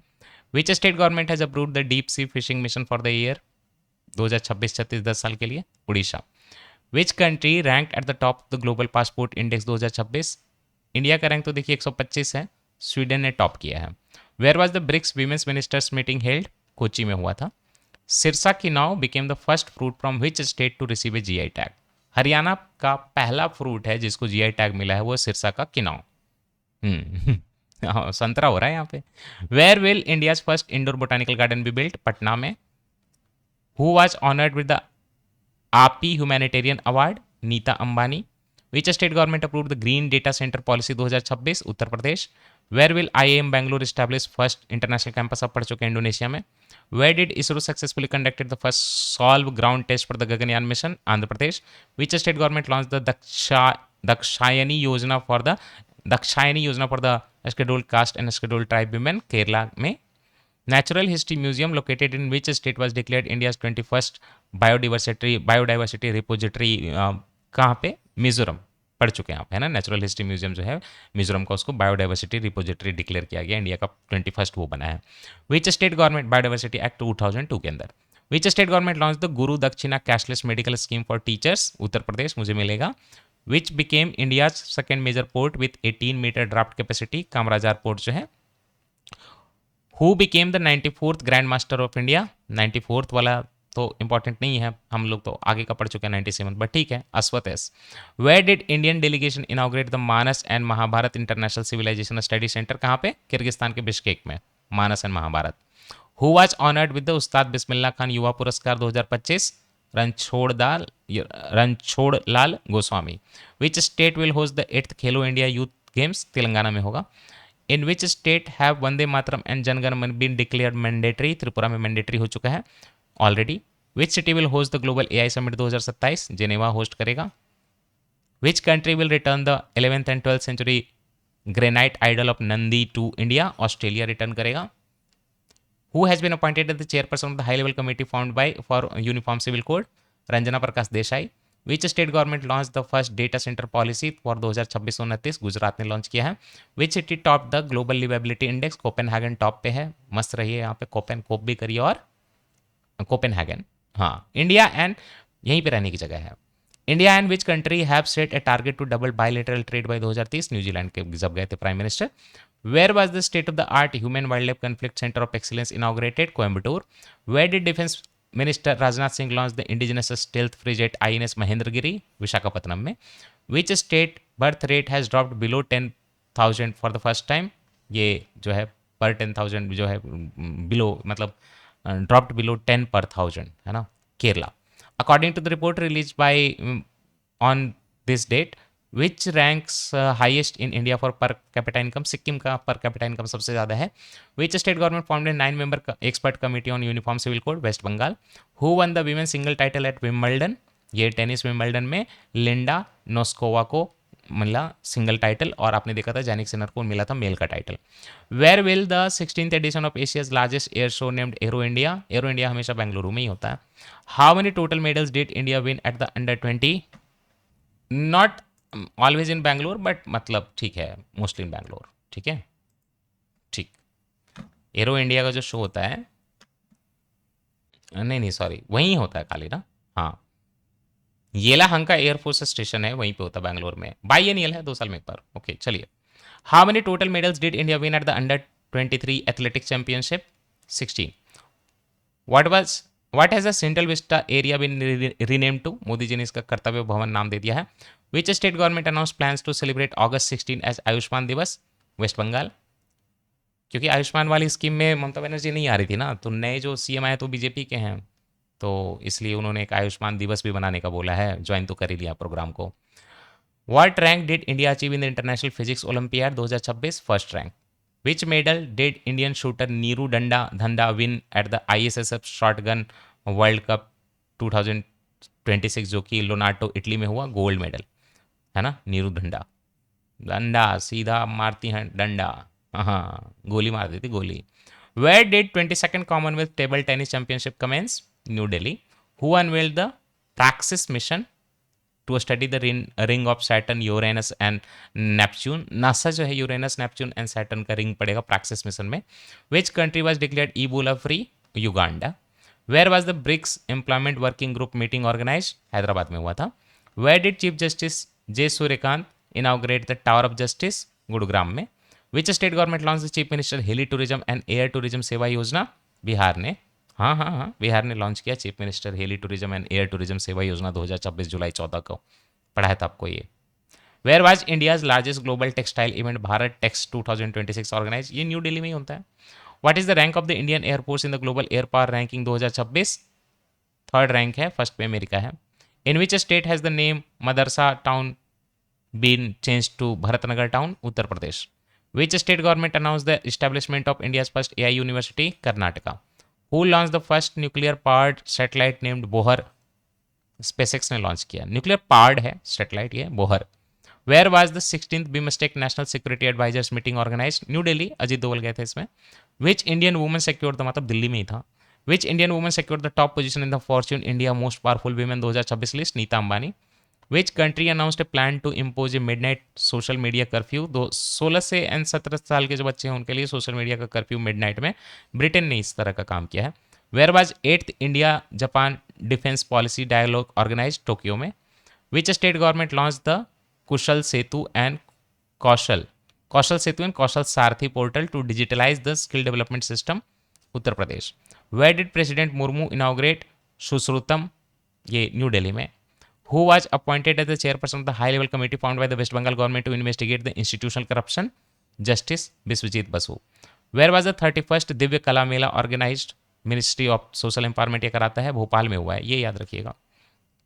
इंडियाज कॉम्प्रिहेंसिव इकोनॉमिक ट्रेड सीटा जो है डबल कॉन्ट्रीब्यूशन कन्वेंशन किसके साथ साइन हुआ? ऑब्वियसली ब्रिटेन के साथ इफेक्टिव हुआ है। Where was the 12th BRICS Labor and Employment Ministers meeting organized under the chairmanship of India, Hyderabad? Who became the first woman in the world to score a test century at Lord Cricket Ground? Yastika Bhatia. Who launched Vishwas 2026 for amicable resolution of disputes, EPFO? Where was My Bharat National Youth Volunteer Convention organized? Uttar Pradesh. Which state chief minister launch the Neelam TN online health portal? नाम से पता चल रहा है Neelam TN online health portal Tamil Nadu का होगा, TN for Tamil Nadu. Which country has been inducted in the 111th member of the international Cricket Council? Mauritius आ गया खेलने के लिए. Where was the second edition of the Indian wild life ecology conference organize? Sonipat में, हरियाणा में. Which country parliament has passed a historic bill granting legal right to euthanasia for the terminally ill adults? France. Which state topped the Niti Aayog Investment Friendliness Index? पढ़ चुके हैं, Gujarat. Where will the Women's Hockey World Cup organize 2026 में? Belgium and Netherlands में. Where did the operations of the India's first and deepest geothermal well begin? Geothermal कुआं कहाँ पे? Obviously Ladakh में. Where has the successful breeding for the Indian grey hornbill been recorded? Gujarat में. How many medals did India win at the 37th International Biology Olympiad? 4 medal मिले हैं. Where was the first phase of the World Museum inaugurated? Kolkata में. Who won the Best Actor Award at 72nd National Film Award? Kartik Aaryan और मामूटी को साथ में मिला है. Who will be honored with Lokmanya Tilak national award? Ajit Doval को मिलेगा. Which state cabinet approved the draft of the Uniform Civil Code Bill? Madhya Pradesh लेकर आ रहा. Where did the Indian Air Force participate in exercise Pitch Black? ये ऑस्ट्रेलिया में होता है.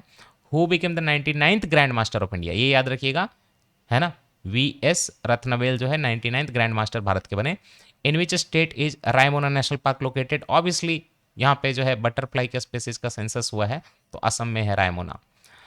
DCGI approve the dengue vaccine, है ना, drug controller general of India. Dengue vaccine from ये Takeda company, ये जापान का कंपनी है. Which state was honoured with the agriculture leadership award for excellence in the field of horticulture? Gujarat. फूल उगाता है गुजरात, है ना. Where will 14th South Asian games be organise? Pakistan में. Which exercise named tiger lightning 2026 commence between America and which country? Bangladesh और America जो है, बताइए, टाइगर लाइटनिंग एक्सरसाइज कर रहे हैं. In which state has the world second oldest orbicular rock been discovered? Madhya Pradesh. Orbicular rock is a type of rock, ये igneous rock है जिसमें कि डिस्टिंक्ट राउंड स्ट्रक्चर होता है जिसको हम लोग ऑर्बिकल्स बोलते हैं, और ये ट्री रिंग की तरह दिखता है, तो बड़ा देखने में ज़बरदस्त लगता है. यही बात है, मैं दिखाता हूँ आपको कैसा दिखता है, आपको स्क्रीन पे दिख जाएगा. This is nothing but visually थोड़ा अपीलिंग होता है. ये बड़ा कर देता हूँ एक बार के लिए, 1 मिनट. ऐसा लग रहा है ना जैसे ट्री रिंग्स हों, जैसे पेड़ काटा गया हो. तो which state has the world second oldest orbicular rock? कहाँ मिला है वर्ल्ड का? मध्य प्रदेश में मिला. With which theme was world hepatitis day observed? Let's break it down. Where was the wheels of India festival organised? New Delhi. Which state launch the E0 FIR service for cyber financial fraud? ये गुजरात में E0 FIR cyber fraud के लिए आ गया, cyber financial fraud के लिए. 0 FIR मतलब होता है कि आप ऑनलाइन कर दीजिए, अब जहाँ का भी केस होगा वहाँ भेज दिया जाएगा फिजिकली लास्ट में. बट अब साइबर फाइनेंशियल फ्रॉड के लिए भी E0 आप मतलब 0 FIR कर सकते हैं इलेक्ट्रॉनिक फॉर्मेट में.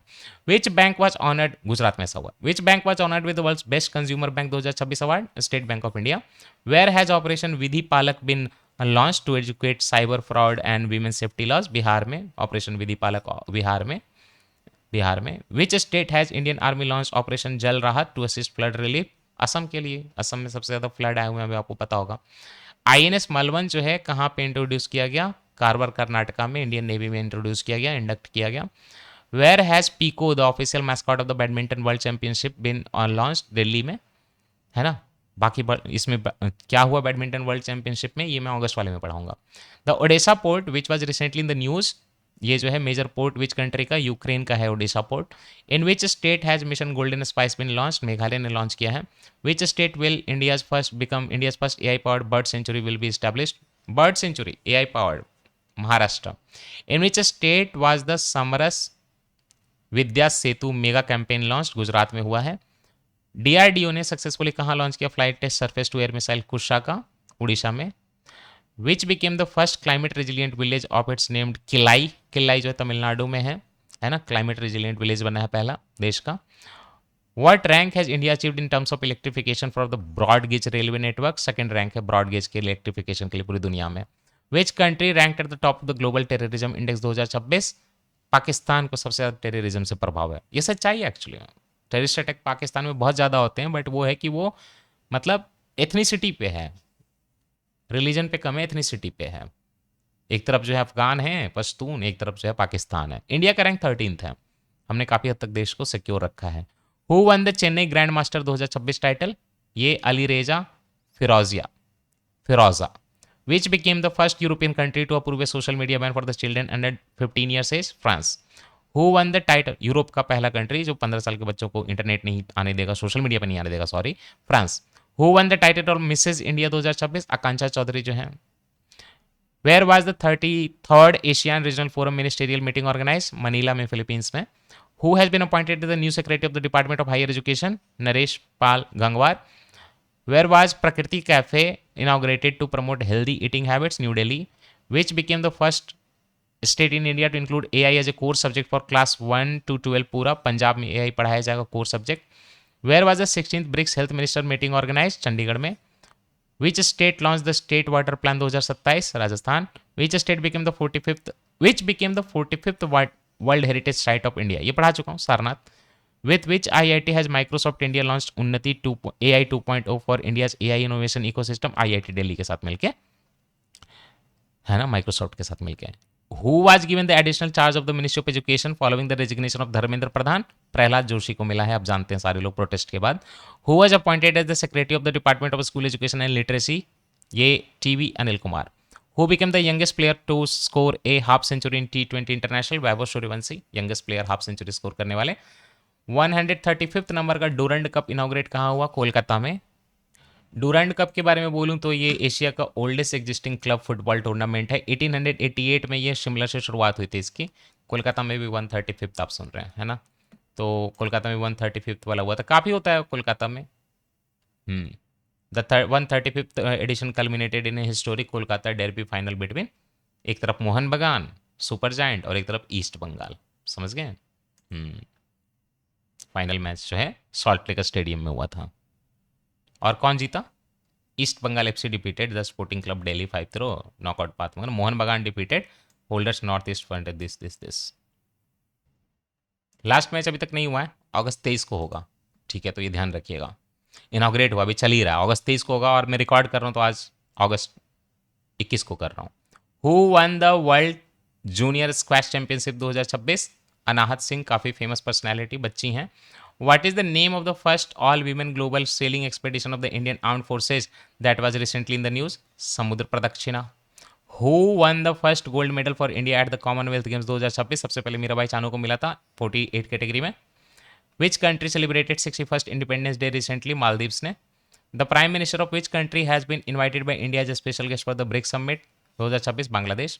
Which death anniversary of India's great president Dr. APJ Abdul Kalam was observed? 11th, 11 साल हो गए। What is the name of the India's first solar powered mobile water purification van, जो कि नागपुर में लॉन्च हुआ है? नागपुर में जलयान सीआरपीएफ के नाम से ये लॉन्च हुआ है। अंडर मतलब सोलर पावर्ड है, मोबाइल वाटर मतलब घूमता रहेगा इधर से उधर, वाटर का प्यूरिफिकेशन जहाँ पे करना होगा करेगा, फिल्टर की तरह। Under whose leadership was a high power task force constituted for exam reform? Nandan Nilekani, Infosys वाले। नहीं, सॉरी, ये एक्स सीईओ तो थे ही इन्फोसिस के, है ना, नॉन एग्जीक्यूटिव, अच्छा नॉन एग्जीक्यूटिव चेयरमैन थे।